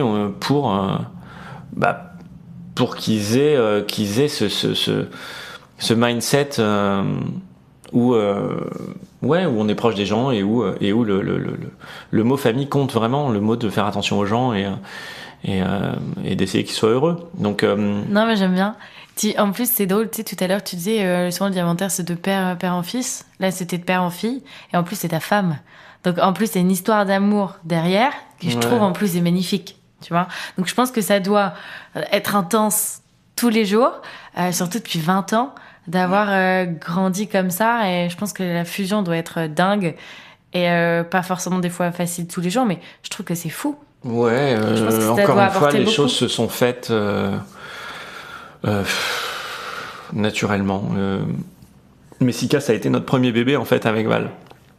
On dit toujours, on en a 3 en fait. On a nos 2 filles et puis on a Messica. Ça prend une place très importante dans notre vie, mais on est piqué en fait. On adore ça. Même nos filles en fait sont au milieu de tout ça. Alors on essaye, n'empêche que ce soit pas trop lourd, donc de temps en temps c'est nos filles aussi qui nous le rappellent. Écoute, moi j'ai eu beaucoup de chance dans ma vie, je le dis tout le temps, j'ai une étoile incroyable. Je te le disais pas tout à l'heure, mais moi je suis né avec une maladie importante, donc je suis resté 1 an à l'hôpital quand j'étais petit. On disait à mes parents que fallait pas trop s'attacher. Ma grand-mère maternelle a jamais voulu venir me voir tant que j'étais pas sorti, parce qu'elle disait à ma mère, je veux pas m'attacher à Jean-Baptiste parce que c'est pas sûr qu'il sorte. Donc j'ai l'impression d'être toute ma vie d'avoir eu beaucoup de chance en fait. Donc je suis suivi toujours tous les ans, je fais plein de choses mais je vais très bien, tu vois. J'ai eu beaucoup de chance, j'ai eu une opération exceptionnelle à 15 jours et j'ai vraiment eu une bonne étoile toute ma vie. Ensuite voilà, j'ai fait des études, j'ai été heureux en famille, j'ai fait des études gentilles mais qui m'ont permis de faire ce parcours. J'ai rencontré Valérie chez Messica, c'était comme un rêve pour moi inaccessible en fait. Moi quand j'avais 20 ans et que je parlais à mes potes en disant je bosse avec une fille, je la rejoins dans son service et que je la montrais, ou que ils me disaient mais laisse tomber mec, c'est la fille du boss, en plus t'es pas feuge. Mais Valérie elle a une maman catho et un papa feuge. Mais on me disait en plus t'es pas feuge, donc tu pourras pas, enfin puis elle est plus vieille et elle est plus âgée que toi et enfin c'est inaccessible, tu rêves mon gars. Et je me suis toujours dit en fait lâche rien quoi, dans tout dans ma vie je me suis dit, alors bien sûr ça veut pas dire que tu gagnes à tous les coups, mais je crois beaucoup à l'envie, je crois beaucoup à la confiance en soi. C'est ce que j'essaie d'apprendre à mes filles en disant mais en fait les filles soyez sûres de vous quoi. Alors il faut pas devenir avec un ego surdimensionné, mais ayez confiance en vous. Ça t'apporte tellement plus et puis envoyer de la positivité, de l'optimisme, automatiquement tu attires, tu sais, tu attires ça à toi. Quelqu'un de noir attire du noir en fait. On est des aimants donc je crois beaucoup en ça. Et c'était pas compliqué, tu vois. Je sais qu'il y a des fois de vivre avec Valérie, de ce couple avec. Non, mais c'est souvent un risque. J'ai souvent entendu que, par exemple, tu vois, les fonds d'investissement, ils ont des règles d'or. Quand c'est famille ou en couple, souvent ils aiment pas investir. Tu vois l'histoire de Caudalie par exemple. Ouais. C'est pareil, c'est un couple et ils ont fait une histoire de dingue. Est-ce que vous, des fois, vous avez eu peur en mode non, mais on peut pas se mettre ensemble parce que tu te rends compte, il y a quelque chose? Non, pas forcément. Non. C'était, en fait, on est plus fort à deux. Après, tu sais, écoute, d'abord, on est plus fort à deux, let's go. Mais on est même plus que deux, puisqu'il y a le cousin Germain de Valérie, Didier, qui bosse avec nous, la meilleure amie Aurélie qui bosse avec nous, d'autres gens le père qui est là et qui nous aide au quotidien. Mais bien sûr, André, il est présent, il est très occupé parce qu'il a plein de choses, il s'occupe de beaucoup de choses, il a toujours sa société de diamants qui, comme je te dis, qu'il a remonté jusqu'au brut et à la mine aujourd'hui. Donc, super occupé, mais il adore ce qu'on fait, il est présent avec nous, il nous donne des conseils, je le tiens beaucoup au courant des choses et il est très présent. Mais en fait non, pour nous il n'y avait pas de question à se poser. En fait, tu nous prends comme on est ou tu nous prends pas quoi. Mais je pense que notre couple et l'ADN de cette boîte, elle a tellement apporté beaucoup de choses positives que c'est toujours cette histoire du verre à moitié plein, à moitié vide. Vois-le comme tu veux. Moi, je le vois à moitié plein. Ça a été ça toute ma vie. Si tu veux voir le côté négatif de dire ah oui, mais c'est un couple, donc t'imagines s'ils s'engueulent un soir, le lendemain ils vont moins bien bosser. Non, bah regarde-le comme ça. Sauf que quand tu regardes le parcours qu'on a fait, je pense qu'on a prouvé que c'était plutôt vertueux qu'autre chose. Et si demain tu parlais d'investisseurs, mais nous on est loin de tout ça. Mais si demain tu parlais de ça. Je trouve que pour n'importe qui, le fait d'avoir Valérie et moi qui bossons dans la même compagnie, bah, je peux te dire que en fait on bosse nuit et jour. Donc par rapport à la plupart des patrons travaillent énormément, mais en fait ce sujet Messika, on est tout le temps en train d'en parler. Donc j'ai envie de te dire, quelqu'un qui viendrait avec nous dans la boîte, il dirait plutôt mais attends, c'est génial parce qu'en fait, ceux-là, ils se reposent jamais en fait. Je veux dire, même quand on part en vacances, nos équipes nous demandent vous allez où ? Alors là, par exemple, on part à Miami, Los Angeles. Ça tombe pendant les vacances de février, donc heureusement, on prend nos enfants avec nous. Mais en fait, ils veulent toujours savoir où on va parce qu'en fait, ils nous claquent des événements et des rendez-vous. Là, à Miami, on y est 5 jours, on a 3 jours d'événements, 2 jours en fait pour se reposer. Et après, à Los Angeles, pareil, on a 2 événements et des rendez-vous avec des stylistes pour Valérie, moi des rendez-vous pour aller voir des boutiques. Donc en fait, c'est des vacances et c'est du boulot, mais tout est complètement entremêlé dans notre vie. L'année dernière, on est allé au Japon et au Mexique parce qu'il fallait faire des événements au Japon et au Mexique. Et pareil, on a embarqué nos filles comme des espèces de valises. Allez hop, vous venez avec nous. Je pense que pour elles, c'est incroyable de voir tout ça. Mais elles sont conscientes que, attention, ça veut dire aussi qu'il va y avoir des soirées où vous allez être avec nous, parce qu'elles veulent toujours être avec nous. Donc parfois on leur dit, mais attendez, je vous prends une babysitter, vous restez à l'hôtel, nous on a un cocktail de 3 heures à Tokyo, ou ah non, on veut venir. Mais finalement, je vais te dire, au début on se disait, ah non, et puis en fait je crois que, encore une fois, c'est le propre de ce qu'on est. Et les gens aiment bien ça, je crois. Quand tu vas dans ces pays-là, particulièrement Amérique, Moyen-Orient, le fait de nous voir avec nos enfants conforte encore plus ce côté maison familiale. Et je pense que les gens trouvent ça d'autant plus mignon en fait et se disent non mais c'est vraiment c'est quelque chose quoi. On débarque, Valérie elle est en robe de soirée, un cocktail, moi j'arrive avec mon costard et puis j'ai mes 2 filles qui sont bien sapées mais qui toute la soirée sont contentes d'apporter des verres aux clients ou qui à un moment donné vont se mettre sur un petit coin de canapé pour discuter entre elles ou faire un peu d'iPad. Mais en fait Messika c'est tout ça quoi. Et c'est hyper important pour nous que ça puisse se ressentir. Et tu sais, parfois, j'entends de nos clients finaux, j'entends de nos B2B et j'entends de nos équipes en boutique que le client final le ressent, que le client final le sait. Et qu'en fait, ils aiment acheter Messika, mais ils aiment aussi l'histoire qu'il y a derrière. Tu sais, on parle toujours storytelling, mais finalement, nous, c'est naturel et vrai en fait. Si tu t'intéresses à la marque, tu comprends qu'il y a rien de construit, qu'on n'a pas inventé des histoires, que les gens aiment Valérie, ce qu'elle est, ce qu'elle représente. D'autres se reconnaissent sur le côté, le couple. Même si tu regardes, ça me fait penser, tu vois, le move. Au début, il y avait quoi ? 3 pierres, c'est un cercle. Et tu vois, typiquement, bon, après tu l'interprètes comme tu veux, mais il est pas seul le diamant. Tu vois, il est plusieurs, ça bouge. Et puis chacun il trouve un petit peu ses symboles. Alors bien sûr, tu as toujours eu ce symbole passé, présent, futur, mais t'as beaucoup de gens qui trouvent aussi le symbole de leur famille.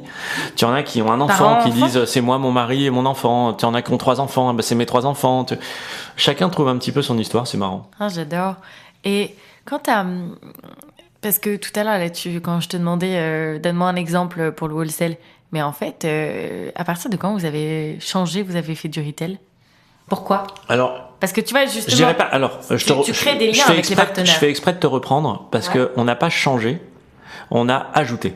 Okay. Pour moi, le wholesale, il est hyper important. Je le dis, je l'ai toujours dit. Je sais que certains de nos partenaires ont toujours cette inquiétude parce qu'ils l'ont vécu tellement de fois qu'on leur dise oui, t'inquiète pas, je te garderai toujours. Et puis 2 ans après, on dit désolé, c'est fini, on te ferme. Ils l'ont vécu. C'est un peu une inquiétude aussi pour eux parce que même s'ils savent que ça arrive dans ce métier et que, comme je te disais tout à l'heure, des marques arrivent, des marques partent, c'est jamais très agréable pour eux d'avoir ce sentiment que la marque a été à leur côté quand elle était petite et puis une fois qu'elle est grande, elle les abandonne. Mais moi je leur dis toujours, en fait, vous devez être des acteurs autant que nous, c'est-à-dire à partir du moment où vous jouez le jeu autant que nous on le joue et que vous grandissez comme nous, il n'y a pas de sujet. Les sujets peuvent apparaître si en effet ils se rendent pas compte que Messika d'aujourd'hui n'est pas le Messika d'il y a 15 ans et qu'ils suivent pas le trend entre guillemets et qu'on a beau leur parler, ça suit pas. Mais c'est rare. Par contre, à côté de ça, oui, on a eu envie de rentrer un petit peu dans cet univers de retail, d'ouvrir des boutiques. La première, ça a été notre flagship rue Saint-Honoré qui existe toujours et qui a fêté ses 10 ans juste là, fin d'année 2023, parce qu'on l'a ouvert fin 2013. Alors ce qui est marrant, c'est qu'elle a ouvert exactement le même jour de la naissance de notre deuxième fille. Donc on n'était pas à l'ouverture puisque Valérie était en train d'accoucher. C'était le 6 décembre 2013 et donc c'est pour ça que je suis nul en général pour me rappeler des dates, mais là c'était facile. Et donc elle a eu 10 ans et ça a été notre première expérience boutique, mais c'est pareil quand on a ouvert la boutique, pour nous c'était C'était un risque de ouf, on avait peur en fait, on était content, on était fiers, puis on se disait ça y est, on va montrer que Messika, on a un statement quoi, on est là, on a une boutique, on peut venir nous voir, mais on était en panique. On se disait, est-ce que les gens vont rentrer ? Parce que rentrer dans un multimarque pour découvrir Messika, j'ai envie de te dire, finalement, les multimarques ont plein de belles marques. Beaucoup ont Rolex, ont Chanel, ont Cartier, ont Chaumet, ont Boucheron, ce que tu veux, Chopard, tout ça. Donc tu pouvais rentrer pour autre chose, et puis si le boulot était bien fait et qu'ils nous aimaient bien, ton partenaire multimarque allait dire mais vous connaissez cette marque Messika ? Mais à partir du moment où tu faisais une boutique à toi, on rentrait pas pour les autres, il fallait rentrer pour toi. Donc on avait peur. Est-ce qu'on est assez fort pour qu'il y ait des gens qui ont envie de rentrer chez Messika pour Messika ? Et c'était un peu un test pour nous, mais c'était un test grandeur nature, une boutique 150 mètres carrés rue Saint-Honoré. Si on se plantait, ça faisait mal pour nous à l'époque, en 2013. Puis attends, en 2013, il n'y avait pas beaucoup de réseaux, il n'y a pas les réseaux sociaux en plus. En tout cas, pas comme aujourd'hui, c'était il y a 11 ans. C'est moins connu. En tout cas, on s'en servait très peu. Je crois que c'était encore peut-être Facebook qui avait le haut du pavé, et c'était pas très luxe, le côté Facebook pour les marques. Mais je connais pas les dates exactes des réseaux sociaux, mais... C'est 2016, je crois, Instagram, un truc comme ça, mais du coup, vous étiez connus, en fait, par les détaillants. C'était les boutiques surtout. Et puis il n'y avait pas d'e-commerce, nous, il n'y avait rien. Donc, tu vois, moi je suis la génération. Ouais, non, mais c'est vrai, tu as raison, il n'y avait pas trop de réseaux sociaux. Par les réseaux, les influenceuses. Moi, j'ai connu ça comme ça. Pas par les boutiques, parce que personnellement. Nous, on nous connaissait à travers nos partenaires multimarques dans différents pays du monde, et en France en premier, et après à travers l'ouverture de la première boutique, et puis des autres qui sont venus, et puis à travers la communication qu'on pouvait faire à l'époque, mais qui était plus, en effet, sur le outdoor et le print dans les magazines, ou des affichages dans les rues, sur les panneaux de co, etc., etc. Les gens nous commençaient à nous connaître comme ça. Et donc on a commencé à ouvrir des boutiques. On a été assez contents parce que la première boutique, finalement, très vite on était rassurés. Et puis ça nous a donné confiance en nous, en se disant waouh, il y a vraiment des gens qui viennent pour nous, qui achètent Messika et qui donnent leur confiance en la marque. Et puis ce qui était une relation directe. Tu parles avec ton client. Ouais. Ça c'était super. Et puis surtout ce qui est intéressant de mettre en avant, c'est que tu remarqueras que la première boutique qu'on a faite, et Valérie le dit souvent, elle était rue Saint-Honoré. Elle n'était pas rue de la Paix ou place Vendôme. Et il y avait une vraie raison, c'est que, comme je te disais tout à l'heure, on a toujours voulu avoir un côté accessible, rock, et un petit peu cette espèce de limite entre la mode et la joaillerie. On voulait amener un côté mode, un côté fun. Et donc ça parlait tout de suite à Valérie, la rue Saint-Honoré, parce qu'elle disait moi je veux être là où justement la mode s'exprime en fait. Et quand on s'est installé là-bas, Chanel n'était pas encore sur la rue Saint-Honoré, ils étaient rue Cambon, c'est historique, mais ils n'avaient pas encore pris la main sur la rue Saint-Au. Dior n'était pas à côté de nous non plus, mais il n'y avait aucun joaillier. Il n'y avait pas Graff, il n'y avait pas Buccellati, il n'y avait pas David Morris, il n'y avait pas Jurman, etc., etc. Ils n'étaient pas là, il n'y avait que nous en fait. Et d'ailleurs, j'avais presque un peu les boules parce que quand on s'est installé, il y avait encore à l'angle en face de nous de la rue Cambon, Audemars Piguet. Donc ça me rassurait un peu, je me disais il y a quand même un horloger. Au moment où on ouvre, ils avaient fermé. Donc je me disais non, c'est pas possible. Mais ils avaient fermé parce que on savait que Chanel venait prendre l'angle. Mais donc c'était assumé en fait de pas aller au milieu des joailliers. Bon, depuis c'est eux qui sont venus dans ce coin-là et c'est cool. La rue est une des super rues de Paris. Il y a un super trafic et la mode se mêle maintenant avec ce côté joaillerie horlogerie. Et puis t'as même Vuitton qui est arrivé à 2 pas, donc à l'angle, et puis maintenant Gucci. Donc ça s'est beaucoup développé ce coin-là. D'ailleurs, tu parles de la mode. Tu peux nous raconter pourquoi la mode est aussi importante chez vous? Parce que j'ai vu que, par exemple, tout bête, mais il y a un défilé. Ouais. Alors, je pense que je peux t'en parler un peu, mais je pense que Valérie, je pense qu'elle vraiment... en parle pas mal aussi Valérie, dans les autres. Mais... Valérie en parlera beaucoup mieux que moi. Mais toi, côté business, pourquoi t'as dit oui à ça? Pourquoi tu dis ok, c'est une super idée? Parce qu'en fait, simplement, ce qu'on présente aux gens, c'est ce qu'est Valérie et c'est ce qu'aime Valérie. Valérie, elle a toujours aimé la mode et elle a toujours voulu qu'on puisse porter un accessoire bijou comme un accessoire de mode. Et elle aime l'énergie en fait de la mode, elle aime la créativité, elle est hyper créative. Elle crée avec Didier, son cousin. Mais nous, on doit les calmer chaque année. Sinon, ils nous font des collections comme dans la couture, quoi. Ils sont capables de me faire des collections tous les 3 mois.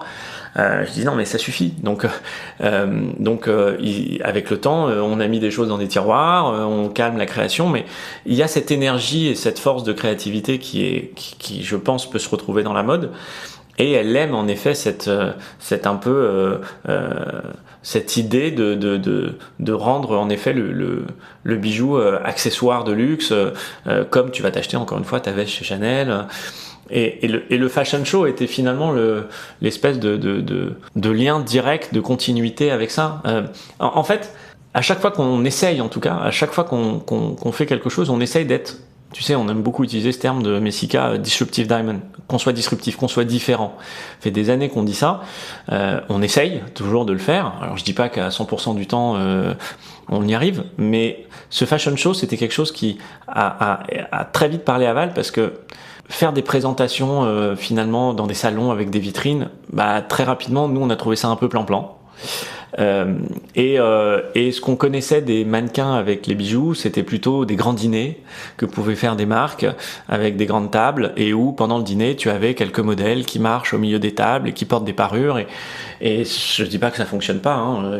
À des endroits c'est très bien fait, ça fonctionne très bien, mais c'est pas ce qu'on voulait. Et en fait à un moment donné Val a dit mais en fait moi je veux que ça soit, je veux que ce soit waouh, je veux vraiment qu'on sente l'univers de la mode dans jusqu'au bout des ongles dans ce que je fais, et je veux être rock, je veux être différente, et le fashion show lui arrivait très vite, quoi. Après le vrai sujet c'était de réussir à se dire comment je vais faire pour que lorsque les filles vont défiler sur le catwalk, on voit les bijoux et pas les fringues. On vend pas des fringues. Et donc il y a eu un travail de fait à travers des écrans géants tout le long, avec tout un boulot au niveau de la prod pour réussir à filmer les produits, et le travail de Val aussi de réussir à ce qu'il y ait des vêtements, mais que les vêtements soient vraiment au service du bijou. Et c'est en fait c'est un exercice qui nous correspond tellement et qu'on adore et qu'on refait chaque année maintenant. Et c'est que la haute joaillerie qui défile? Ouais.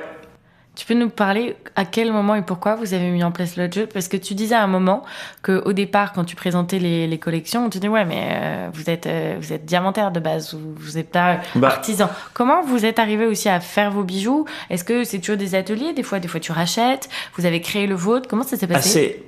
Toujours pareil, assez naturellement. D'abord, on a toujours quand même trouvé qu'on avait la légitimité au niveau du diamant. Donc à partir du moment où tu as la légitimité du diamant, j'ai envie de te dire sky is the limit. Pourquoi on travaillerait le diamant uniquement sur du pavage ou des petites pierres, et André, on a la chance qu'il est parmi les plus belles pierres, hein, donc et de pouvoir nous prêter, nous confier, ou qu'on lui achète des très belles pierres importantes, blanches, jaunes. On a vendu des diamants roses déjà. Et puis Valérie, elle avait envie aussi de s'exercer sur quelque chose de plus complexe, de plus fort. Et en 2015, elle a dans nos bureaux, au dernier étage, on a créé un atelier de Hojo, qui s'occupe d'ailleurs de la Hojo, mais qui s'occupe aussi de tous les prototypages de nos produits. Et donc ça a été la première année. Alors bien sûr, on n'est pas arrivé en disant on va tout casser, on est les plus forts, on va faire 150 parures. Non, on est allé doucement. On a créé quelques parures, mais en fait on les a vendus. Donc même nous, on s'est dit waouh, il y a des gens qui sont capables de venir mettre chez nous 100 000, 200 000, 500 000 euros. Et Valérie a adoré l'exercice, et on nous a en fait on nous a répondu qu'on l'avait cette légitimité, qu'en fait à partir du moment où on faisait des pièces différentes, belles, avec une superbe qualité et qu'on avait des belles pierres, bah pourquoi pas en fait. Toujours que du diamant. Toujours que du diamant. Alors avec le temps, on s'est mis à utiliser quelques pierres ornementales, mais l'univers est toujours le diamant à 99%, sauf que par exemple sur certaines pièces, tu vas voir quelques pierres comme arriver comme de la turquoise, comme on en a eu différentes. À un moment donné, on avait un peu de malachite et de la nacre également. Et puis là, sur la dernière collection, on a commencé à mettre quelques perles. Mais ça sera jamais, t'auras jamais une pièce qui sera faite qu'avec ça. C'est-à-dire la perle vient sublimer, mais tout un élément en diamant, tout un motif. Mais le diamant reste le cœur. Et il y a une raison à ça, c'est que c'est vraiment depuis le début, c'est respecter l'ADN de la maison. Nous, quand on a commencé, on était, comme je t'ai dit, dans la continuité de ce qu'André avait construit, et Valérie a toujours voulu rendre hommage en fait à cette pierre qu'on travaille depuis 1972. Donc on a une vraie expérience, une vraie légitimité, on connaît le diamant du bout des doigts, on sait ce qu'on vend aux clients, et puis on croit pas mal aussi dans le côté être fort dans un produit plutôt que d'aller se généraliser sur beaucoup de choses. Alors le temps passant, comme je te dis, il nous arrive de d'orner avec certaines pierres, mais c'est quand même le diamant avant tout, et tu verras jamais un produit Messika sans diamant. Et comment tu vends une pièce de haute joaillerie ? C'est tout bête, mais tu vends peut-être pas ça de la même façon. Non, tu le vends pas de la même façon, et puis tu crées pas le même lien avec le client, et puis c'est pas le même temps aussi, surtout. Ça prend du temps, faut être patient. Tu le vends principalement soit à travers des événements où tu invites des top clients, ou tu le vends quand même dans tes boutiques également. Tu peux avoir la chance, selon les marchés, Dubaï, d'avoir... Ouais, Dubaï, bien sûr. Le Moyen-Orient, bien sûr, mais pas que. La France, hein, on vend en France. On a vendu il y a 2 mois un collier à 1 million d'euros en France, dans notre boutique rue Saint-Honoré. pour un Français ? Non, pas un Français. Pas un Français. Mais tu as encore quand même des beaux achats en France. En Angleterre aussi, à Londres, tu fais des belles ventes.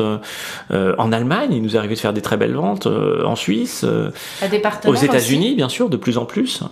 Qu'on fait des événements. On a fait un événement à San Francisco, un dîner il y a 7-8 mois, avec 20 top VIP, avec un partenaire, il s'appelle Neiman Marcus. On a fait des super ventes pendant la soirée. Des ventes qu'on n'aurait pas pu faire il y a quelques années parce que Messika était encore trop petit aux US. Là, on commence à grandir, on commence à faire un petit peu notre place et à vendre de plus en plus de belles pièces. Quand tu dis partenaire, c'est... C'est du B2B, pareil. Neiman Marcus, tu connais ce department store. Ok. Neiman Marcus, on va dire, c'est un peu leur... tu connais Saks? Ouais. Neiman Marcus, c'est un Saks, quoi. Ils ont Bergdorf Goodman, ils ont, et c'est nos Galeries Lafayette et nos Printemps. Donc, Neiman, c'est quand même un des plus gros department stores aux US, et c'est un partenaire important pour nous, qui a été le premier à prendre Messika aux US quand on est rentré fin 2016, début 2017. C'était le premier à essayer la marque, puis après on a ouvert un bureau à New York, et on a plus de 90 ou 100 portes maintenant aux US, et donc Neiman a des boutiques Messika dans des department stores, ou parfois des corners ou shopping shops, et de temps en temps on fait des événements ensemble. Là, quand je vais à Miami, à Los Angeles, on a justement également avec eux des dîners, des déjeuners avec des VIP que nous amène Neiman Marcus pour présenter. Et à quel point c'est important de créer des filiales? J'ai toujours ce côté un peu naïf de me dire, mais de ton bureau de Paris, tu emmènes des commerciaux aux US qui le font pour toi, ou des partenaires. Alors, en fait, non, tu as créé un bureau. Pour moi, pourquoi? c'est incomparable. C'est d'une échelle de 1 à 100, quoi. Je crois énormément au local. Je crois que tu peux jamais avoir... En fait, tu peux pas apporter le même service, tu peux pas avoir la même connaissance du marché, tu peux pas avoir la même proximité avec les clients si t'es à Paris et que tu dois gérer les US ou l'Asie ou même le Moyen-Orient qui est un peu plus proche. C'est incomparable en fait.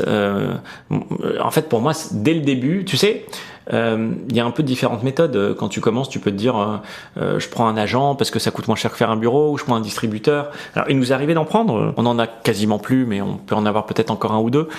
Mais je trouve que quand tu peux faire un bureau, et en fait, faire un bureau, c'est de l'investissement. Donc tout le monde n'ose pas le faire en effet au début.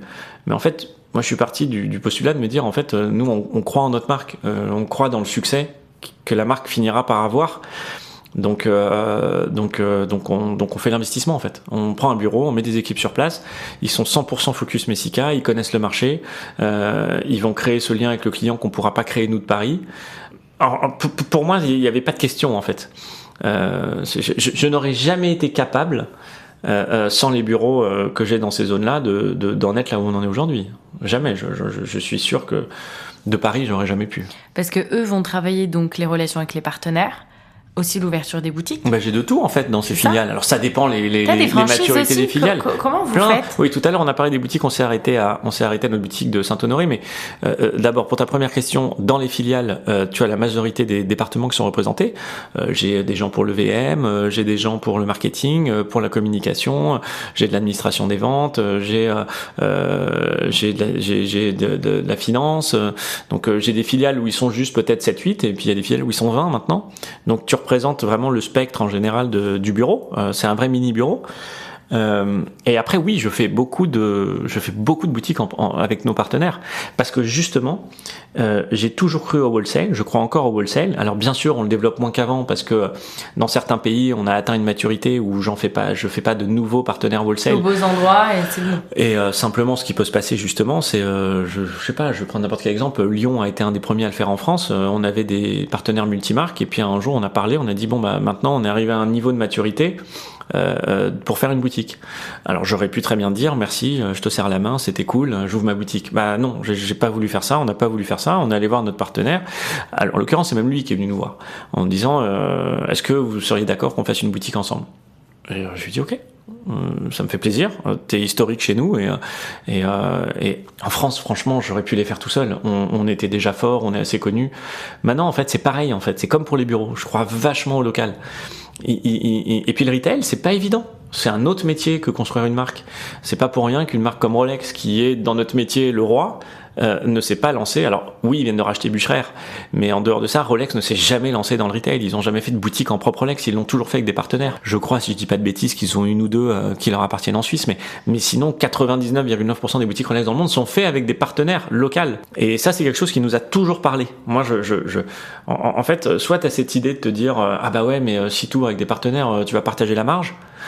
Ok, et alors, en fait, oui, tu vas partager la marge, mais tu partages tellement d'autres choses qui sont plus complexes aussi, tellement de problématiques de gestion au quotidien, de stock, de loyer, de staff, que en fait, c'est pas grave en fait. On construit ensemble, on co-construit en fait. Donc on a ouvert, aujourd'hui on a à peu près, on n'est pas loin d'avoir 90 boutiques, je crois qu'on en a 87, 88. Il y en a qui s'ouvrent tous les mois, donc à force je me perds. Mais les 3/4 sont faits avec des partenaires. On en a quelques-unes à nous, mais les 3/4 sont faits avec des partenaires et j'adore ça. Je trouve ça super, je suis hyper content. Je crois qu'eux, ils sont fiers de le faire avec nous. Encore hier soir, je parlais avec un de nos partenaires qui m'appelait et qui gentiment me disait qu'il était hyper honoré, hyper fier qu'on ait fait cette boutique ensemble. Mais en fait, je lui rends l'appareil. Moi aussi, c'est un partenaire super qui a déjà prouvé depuis des années qu'il bossait hyper bien, qui a fait d'autres monomarques avec d'autres marques, des monoboutiques qui marchent très bien, qui est très fort dans sa région et je suis très content de l'avoir comme partenaire pour le faire. Donc ouais, faire des franchises, ça nous parle et je trouve que c'est toujours pareil, il faut choisir le bon partenaire, mais pour le moment, je touche du bois, on n'a pas eu ce souci-là et ça marche très bien comme ça. Et comment vous avez fait pour, avec justement tout ce qui est réseaux sociaux, comme je te l'ai dit, moi, j'avais cette image de Messika, d'une maison forte via le digital. Mais on l'est, hein. Tu peux expliquer un peu ça? Parce que là, fallait prendre la vague. Il y a beaucoup de maisons qui l'ont fait très tard. En fait, là, on arrive à nouveau sur vraiment un domaine de prédilection de Val. Tu sais, on est très découpé chez nous quand même, mine de rien. Et ce qui permet d'ailleurs que ça marche très bien aussi dans notre couple, c'est que Valérie, elle a créé cette maison et elle a tous les aspects, images, communication, création des produits.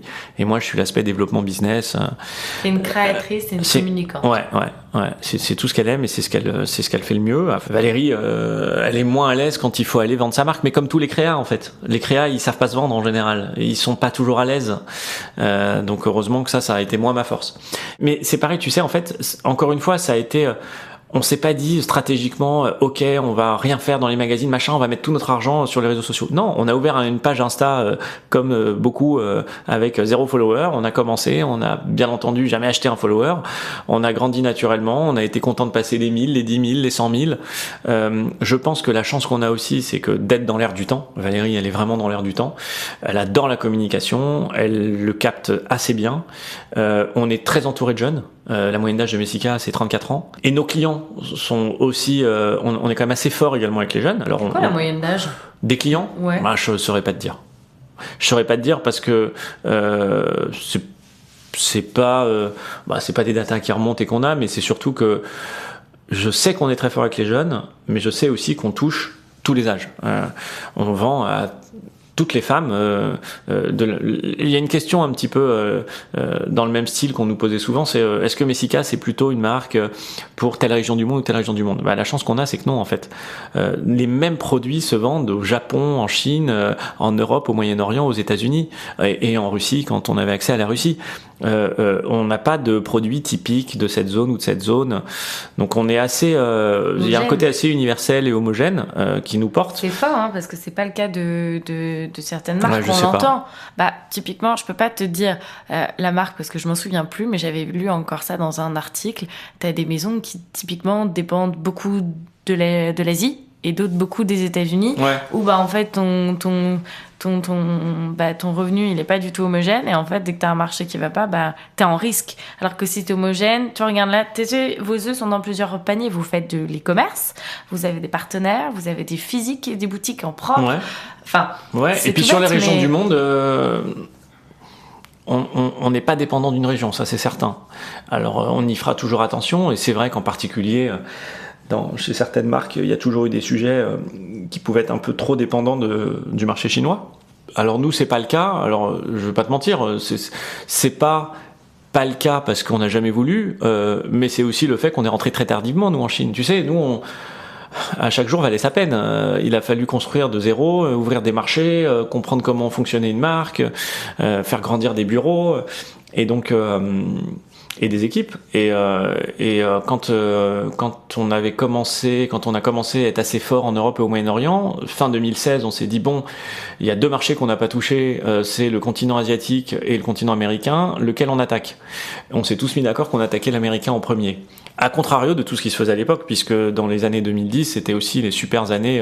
Là, la Chine, c'est un peu plus dur, mais c'était vraiment l'éclate. Quand je parlais avec des copains dans des marques de groupe, ils me disaient mais comment ça, vous êtes pas en Chine, vous êtes des fous.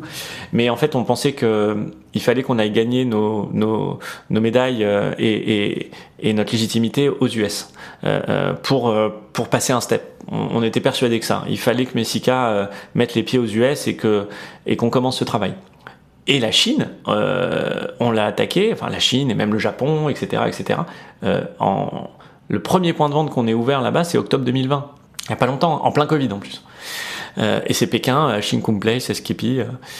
Donc c'est très récent. Donc te dire est-ce que le client chinois ou la Chine pèsera plus dans le temps chez nous, je pense que oui, parce que le marché est récent et que c'est encore petit.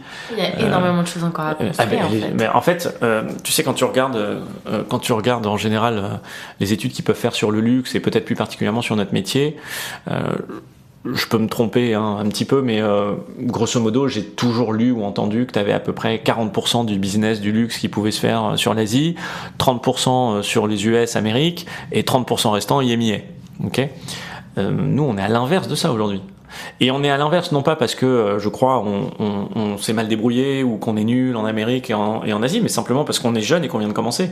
Mais aujourd'hui, moi, l'Asie, ça pèse 10%, l'Amérique, ça pèse 10%, et les 80% restants, c'est l'IMIA. Donc, t'imagines que j'ai tout à faire, j'ai une pédale sous le pied énorme sur l'Asie et l'Amérique pour les 10-15 ans qui viennent. Sachant que je dois continuer à faire grandir l'Europe et le Moyen-Orient aussi. Et l'Afrique qui est un marché qui grandit aussi de plus en plus, qui est vraiment bien.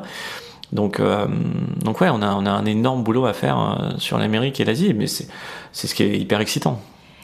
En plus, bah là, tu vois, c'est génial ce que tu racontes. Ce qui me fait penser aussi, c'est toute la diversification qu'on peut avoir, parce que je te vois, là, t'as tes bracelets Messika. Ouais. Vous avez fait vite, les hommes? Je sais plus quelle date. Je pense que les hommes, on travaille depuis... ça doit être environ 5 ans, 4-5 ans, je pense, si je dis pas de bêtises. Donc vite, non, puisque la marque est de 2005. Ça doit faire 5 ans à peu près. Mais par contre, on y croit beaucoup. On se rend compte qu'on vend de plus en plus aux hommes. On a été souvent débordé sur nos commandes hommes depuis 2 ans, à pas pouvoir livrer assez. Et surtout, on se rend compte que même si c'est le bracelet qui est le plus demandé, on vend de plus en plus même des colliers qui peuvent être même pavés à des hommes. Et pas forcément que des bagues. Pas que. Tu sais, tu peux imaginer le petit bracelet, la petite chevalière en gros. Mais ça va beaucoup plus loin que ça maintenant. Ça va beaucoup plus loin que ça déjà, et puis ça va continuer. Mais on a des hommes qui viennent dépenser sur des colliers pavés. Là, on a un homme qui est venu nous voir il y a pas longtemps, qui s'est acheté 2 colliers à 150 000 € pavés pour lui. Et c'était en France. Et aux États-Unis, pareil, il y a pas longtemps. L'année dernière, on a aussi un type qui pour lui est venu s'acheter un collier dans les 100 000 $. Donc, mais ça n'existait pas, en tout cas chez nous, avant. Mais bon, ça c'est des ventes qui sont toujours un peu exceptionnelles pour des hommes, mais le courant, de plus en plus. Ouais, ça c'est certain. T'as beaucoup d'ailleurs de bijoux qui aujourd'hui sont genrés. mixtes. Ouais, mixte, bien sûr. Mais on adore. Celui, là, je porte, Cela tu sais, le My Move chez nous avec les bracelets en cuir double tour qui sont des bracelets interchangeables. On le fait en titane, on le fait en or et on le fait en or pavé. C'est typiquement un bracelet mixte. Les femmes et les hommes l'achètent et Vous faites pour les enfants?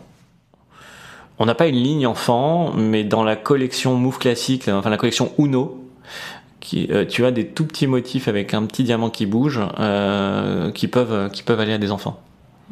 Et on a aussi une petite collection qui s'appelle My First, justement My First avec un diamant, pour dire mon premier diamant, qui existe depuis des années chez nous et qui a été souvent acheté aussi pour les naissances d'enfants. Ouais.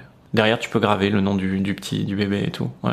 Ah ouais, encore une fois, toujours l'aspect famille. Je pense qu'on peut se faire une dernière question. Ça dit qu'on parle de tout ce qui était la supply chain, la transparence, la traçabilité? Ouais, bien sûr, on peut en parler, c'est important pour nous. Tu sais,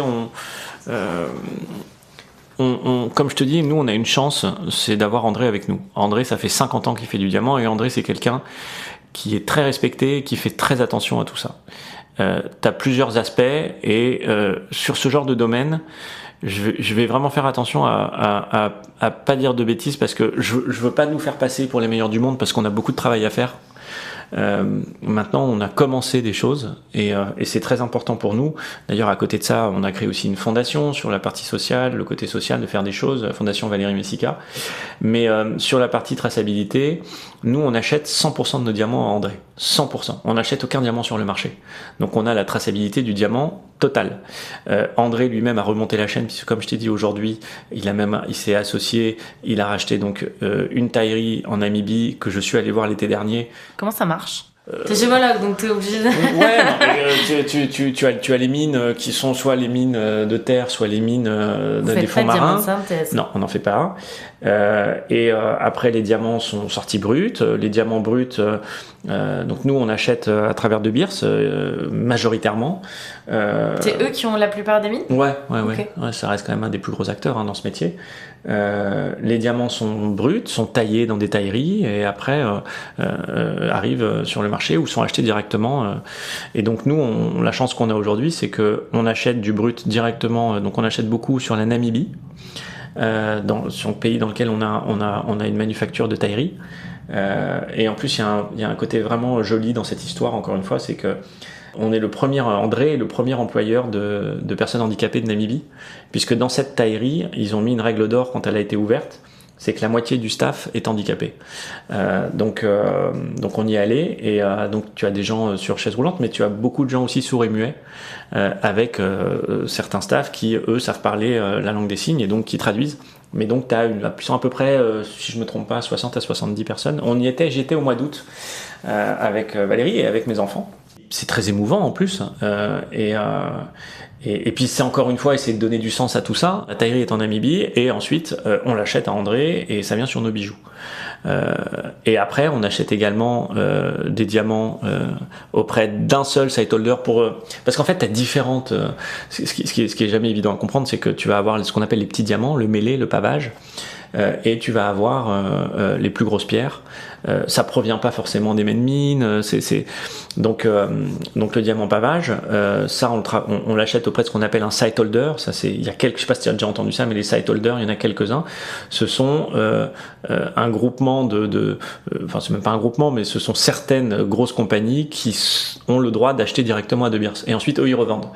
Donc et avec toute cette accréditation, parce qu'aujourd'hui pour pouvoir acheter chez De Beers, il te faut des accréditations et De Beers également, tu te doutes, depuis maintenant de nombreuses années, ont mis en place tous ces systèmes de blockchain, de suivi, de documentation pour que tout soit hyper carré. Donc en fait aujourd'hui le métier il est quand même assez cadré, assez carré. En plus tu peux faire partie, André il fait partie de plein de, tu vois, il est dans il est RJC bien sûr, il est dans le Watch and Jewelry Council 2030 ou Initiative 2030. On essaye de suivre tout ce qui se fait pour être le plus carré possible. Il a mis en place aussi un système qui s'appelle Carbon Véro pour qu'on commence justement à étudier les émissions de carbone de la mine jusqu'à nous. Donc on met plein de choses en place. L'industrie qui est tout le temps en train de s'améliorer, mais c'est vrai que ça a été toujours important et tu sais, encore une fois, sans citer personne, mais André travaille pour les grandes maisons depuis des années. Donc tu te doutes que nous, étant petite maison familiale, peut-être que aussi on avait moins les moyens, ou on était moins fort pour mettre en place tout ça très très vite comme ces grosses machines, mais qui elles ont mis tout ça un peu en place avant nous et l'ont imposé à André pour continuer à être le fournisseur. Donc en fait on est hyper bien sur tout ça. Et encore une fois, on n'est pas parfait. Tout peut sûrement s'améliorer, mais on est assez bien, on est assez chanceux sur tout ça. Puis après, tu as la partie or, où là, on était content parce que c'était déjà un projet qu'on avait depuis quelques années, mais tu peux pas transformer une entreprise en 2 secondes. Mais là, ça y est, à fin 2023, on est 100% de recyclé chez Messika. Ça veut pas dire qu'on arrive, c'est pas une finalité, parce que en fait c'est bien d'être recyclé, mais on voudrait aussi rajouter à ça d'avoir aussi de l'or Fairtrade, d'avoir de l'or SMO, enfin tout ça devient un peu technique. C'est quoi SMO ? SMO en fait c'est un peu le même principe que Fairtrade, c'est-à-dire que ce sont des mines d'or qui se regroupent et qui ont mis en place à travers une espèce de charte commune des règles de traitement de l'eau, de non-pollution et tout, un peu dans le même esprit que le Fairtrade. Mais le Fairtrade, ça va être par exemple une petite mine qui appartient à une famille qui la traite et avec qui tu vas dealer en direct, alors que là ils se sont mis à plusieurs, c'est des plus grosses mines, ils se sont groupés pour créer ce qu'on appelle leur SMO. Mon directeur de prod est beaucoup plus calé que moi pour aller dans ces détails-là, mais en tout cas c'est toujours dans cette idée, cette envie de faire les choses le mieux possible mais je pense que de toute façon ça y va à pleine balle naturellement dans plein de domaines heureusement, mais beaucoup dans notre métier. Il faut garder un truc en tête. Quand tu vas de l'autre côté, en fait, tu sais, aujourd'hui, c'est normal, heureusement, on est beaucoup sur la sustainability, la circularité. Mais en fait, ce métier l'a toujours été. C'est une chance, en fait. Quand tu achètes un bijou en or et diamant, tu as déjà vu quelqu'un qui, à la fin, disait oh, c'est bon, j'en ai marre, je la jette. Personne ne jette son or et son diamant. Soit tu le revends, soit tu le transmets, soit tu le refais. Mais quand tu le refais, je réutilise, moi, ton or et ton diamant. Donc en fait, historiquement, on a la chance d'être dans un métier qui a toujours eu cette circularité. On ne jette rien dans notre métier. Et d'ailleurs, tu peux même voir que si tu vas un jour voir un atelier et tu vois des joailliers en train de faire une bague, tu sais, ils grattent les fontes, donc en fait, tu as des poussières d'or qui tombent. Et en fait, rien ne se perd. Ils ont, tu sais, une espèce de pot sur un établi dans laquelle tombent toute la journée les poussières d'or et tout ça. Et à la fin de la journée, on ramasse toutes les poussières, on les met ensemble, et à force, ça commence à faire des grammes d'or, et hop, on va refaire refondre toute cette poussière, et ça redevient de l'or, et on fait quelque chose avec. En fait, il n'y a rien qui se perd chez nous. Et André, vous faites, par exemple, il y a toute pas cette mode, mais finalement, comme tu viens de dire, ça a du bon sens, les diamants qu'on recycle aussi. Il y a pas mal qu'on recycle, tu vois, des diamants que tu récupères de bijoux, et du coup, tu les remets dans un de vos cycles pour utiliser des diamants recyclés. Alors, quand t'es une marque comme nous, t'as peu de gens, très honnêtement. Je pense que les gens qui ont des diamants qu'ils veulent réutiliser vont souvent chez leur bijoutier. Et ils vont revenir avec le diamant de la grand-mère, de la maman, ils vont chez leur bijoutier du coin en amenant leur pierre en disant voilà, je voudrais faire autre chose. C'est plus rare, c'est la réalité, hein, mais c'est plus rare qu'ils viennent chez une marque avec leur diamant en disant est-ce que vous pouvez utiliser mon diamant. C'est pas quelque chose d'habituel.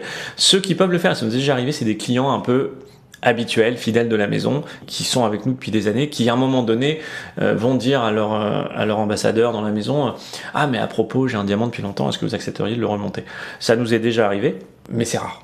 Parce que je sais qu'il y a des petites maisons, tu vois, nouvelles marques qui ont en ces font même leur business model. Voilà, de dire aux gens venez chez nous, bien sûr. Ouais. Tu peux nous parler de la fondation ? Ouais, alors la fondation, c'est encore une fois, je le disais tout à l'heure, sur donner du sens à ce qu'on fait et puis vient d'où cette idée ?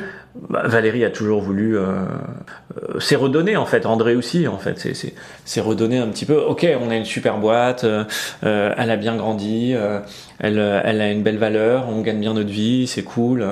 Maintenant, tu sais, tu parlais en début de toi, t'as vu ton père médecin sauver des vies, nous on sauve pas des vies avec ce qu'on fait.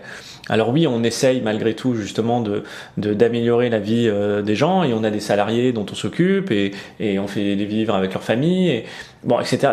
Naturellement, je considère quand même que quand t'es entrepreneur et que tu crées une boîte, tu crées de la valeur autour de toi et aussi des emplois. Malgré tout, la fondation, il fallait que ça devait venir parce qu'on en avait vraiment envie. Donc Valérie a passé le pas il y a, je crois maintenant 1 an et demi.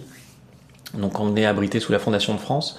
Et on a commencé, mais on faisait déjà des choses avant, mais avant pas à travers notre fondation. Avant, on allait simplement dans des dîners caritatifs, prendre des tables, faire des chèques, donner de l'argent. Par exemple, l'hôpital Necker, il y a quelques années, on a été beaucoup dans les associations. Il y a une association là-bas qui s'appelle Imagine, et ils avaient besoin de lever de l'argent pour pouvoir acheter des machines qui allaient aider à déceler plus rapidement et mieux des maladies rares sur les enfants. Donc on allait dans ces moments-là, on pouvait donner de l'argent pour aider à acheter ces machines. Bon, c'est des exemples, on a toujours fait des choses comme ça, mais là, le but, c'était vraiment nous d'être à l'origine de certaines choses. Donc, le structurer aussi. Ouais, le structurer et avoir des vrais projets dans lesquels on pouvait aussi engager nos équipes.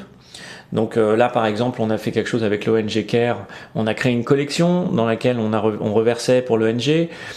C'était pour les femmes et les jeunes filles au Liban pour avoir des serviettes hygiéniques parce que ça devenait un problème au Liban. Certaines jeunes filles de catégorie sociale difficile n'arrivaient plus à pouvoir se les payer. Donc, tu rates l'école plusieurs jours par mois.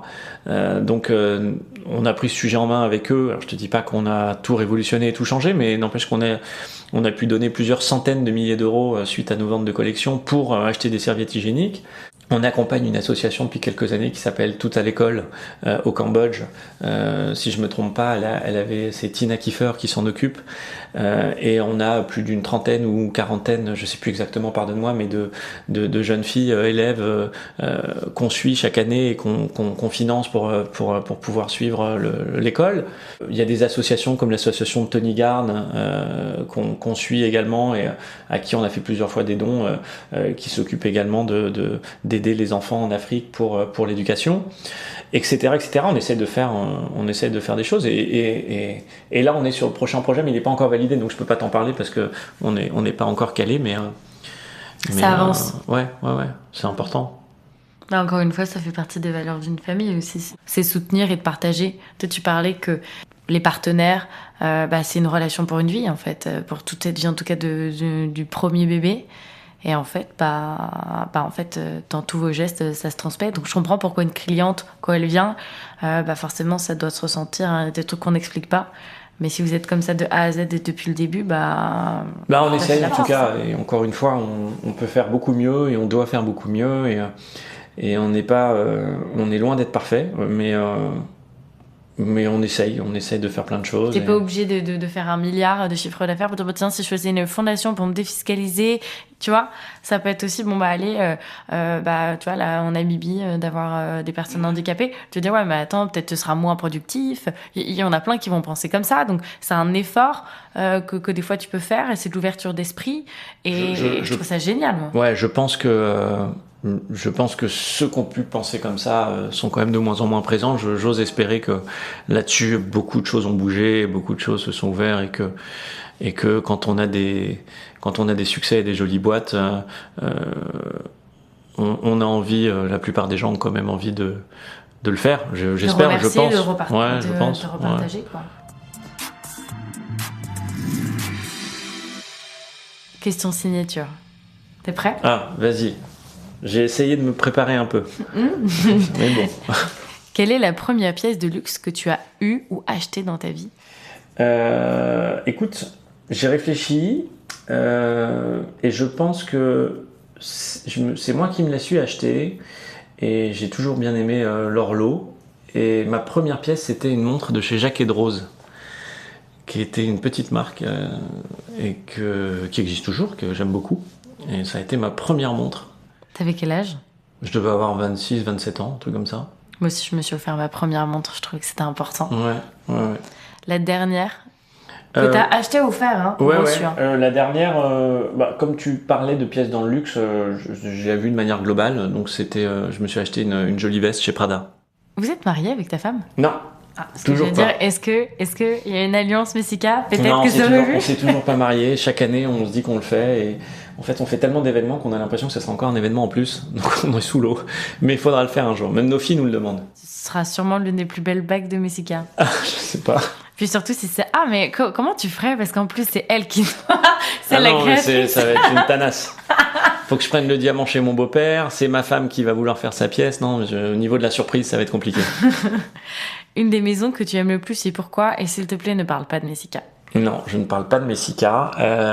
Il y a plein de maisons, bien sûr, qu'on aime bien et qui sont bien. Mais j'avoue que si on doit parler de maisons dans cet univers de luxe, naturellement, ça peut être facile, mais j'ai envie de citer Hermès. Simplement parce que c'est toujours une maison familiale, c'est une maison d'un luxe discret qui justement fait plein de choses sans le crier sous tous les toits au quotidien pour aider,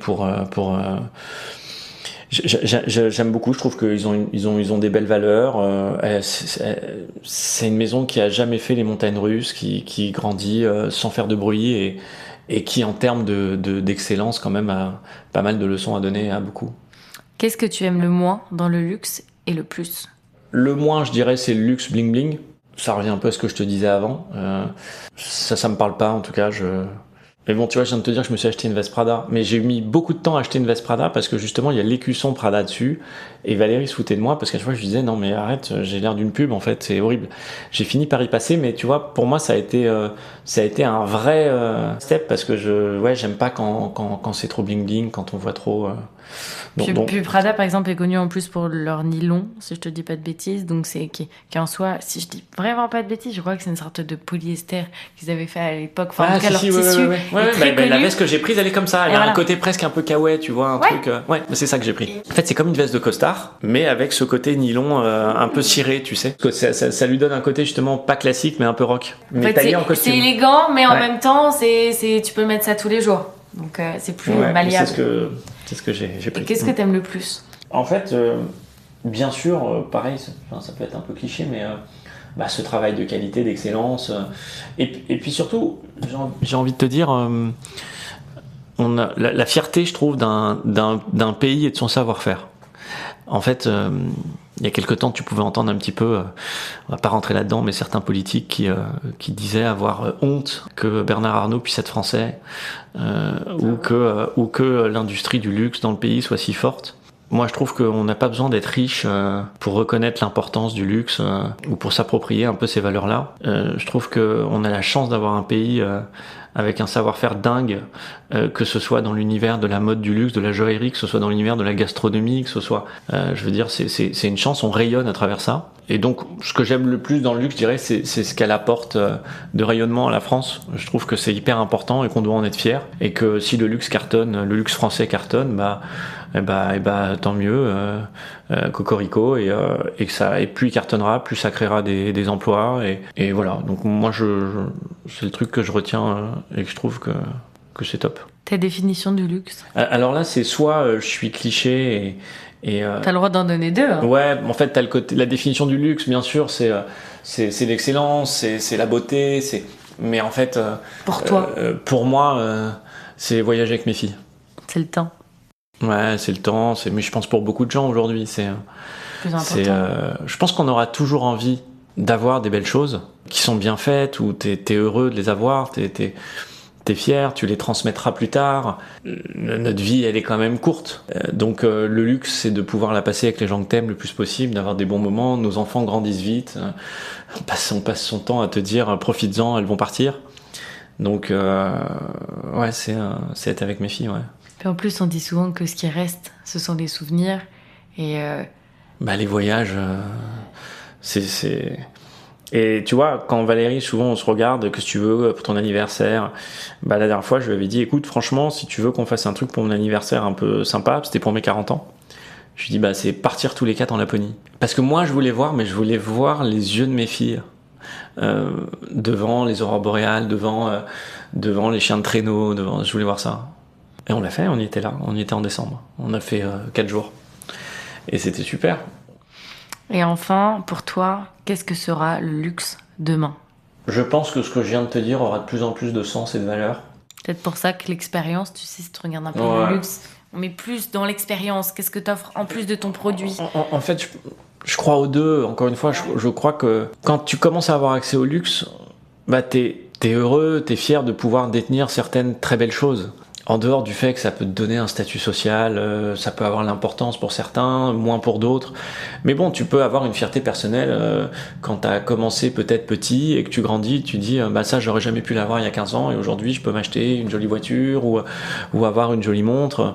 Je veux dire, ça existe d'avoir cette fierté de se dire j'ai réussi, en fait, j'ai grandi. Mais bien sûr que c'est toujours se dire que c'est pas que ça la réussite. La réussite, c'est est-ce que j'ai fait une belle famille, est-ce que mes enfants sont heureux, est-ce que je leur donne une belle éducation, est-ce que j'ai pas perdu mes amis d'enfance parce que justement je suis devenu un con. Moi j'adore tous les jeudis aller faire mes urban foot avec mes potes que j'avais quand j'étais au primaire et je les retrouve toujours autant et j'ai 15 ans quand je suis avec eux et ils me vannent sur mon succès et ça me va très bien. C'est garder les pieds sur terre, quoi. Donc le luxe, je pense, c'est de demain, c'est profiter. Ça sera de toujours plus, sur le parti, le côté de profiter de son temps, de revenir à l'essentiel, finalement. Ouais, je pense. C'est sûr que quand tu fais un beau voyage, t'es content d'être dans un bel hôtel et c'est encore mieux. Ton voyage n'en est que mieux. Donc c'est plein de choses. C'est compliqué de. Merci beaucoup, Jean-Baptiste. Je t'en prie, merci beaucoup, Lou. Merci infiniment pour votre écoute. J'espère du fond du cœur que vous avez apprécié cet épisode. Je vous invite à le partager autour de vous, à vous abonner au podcast du luxe, à me suivre sur les réseaux sociaux, Instagram, LinkedIn. Vous pouvez aussi vous inscrire à la newsletter. N'hésitez pas à m'envoyer des messages ou faire vos commentaires. Ce sera un plaisir de discuter de luxe avec vous et je vous dis à la semaine prochaine pour un épisode aussi exceptionnel que celui-ci.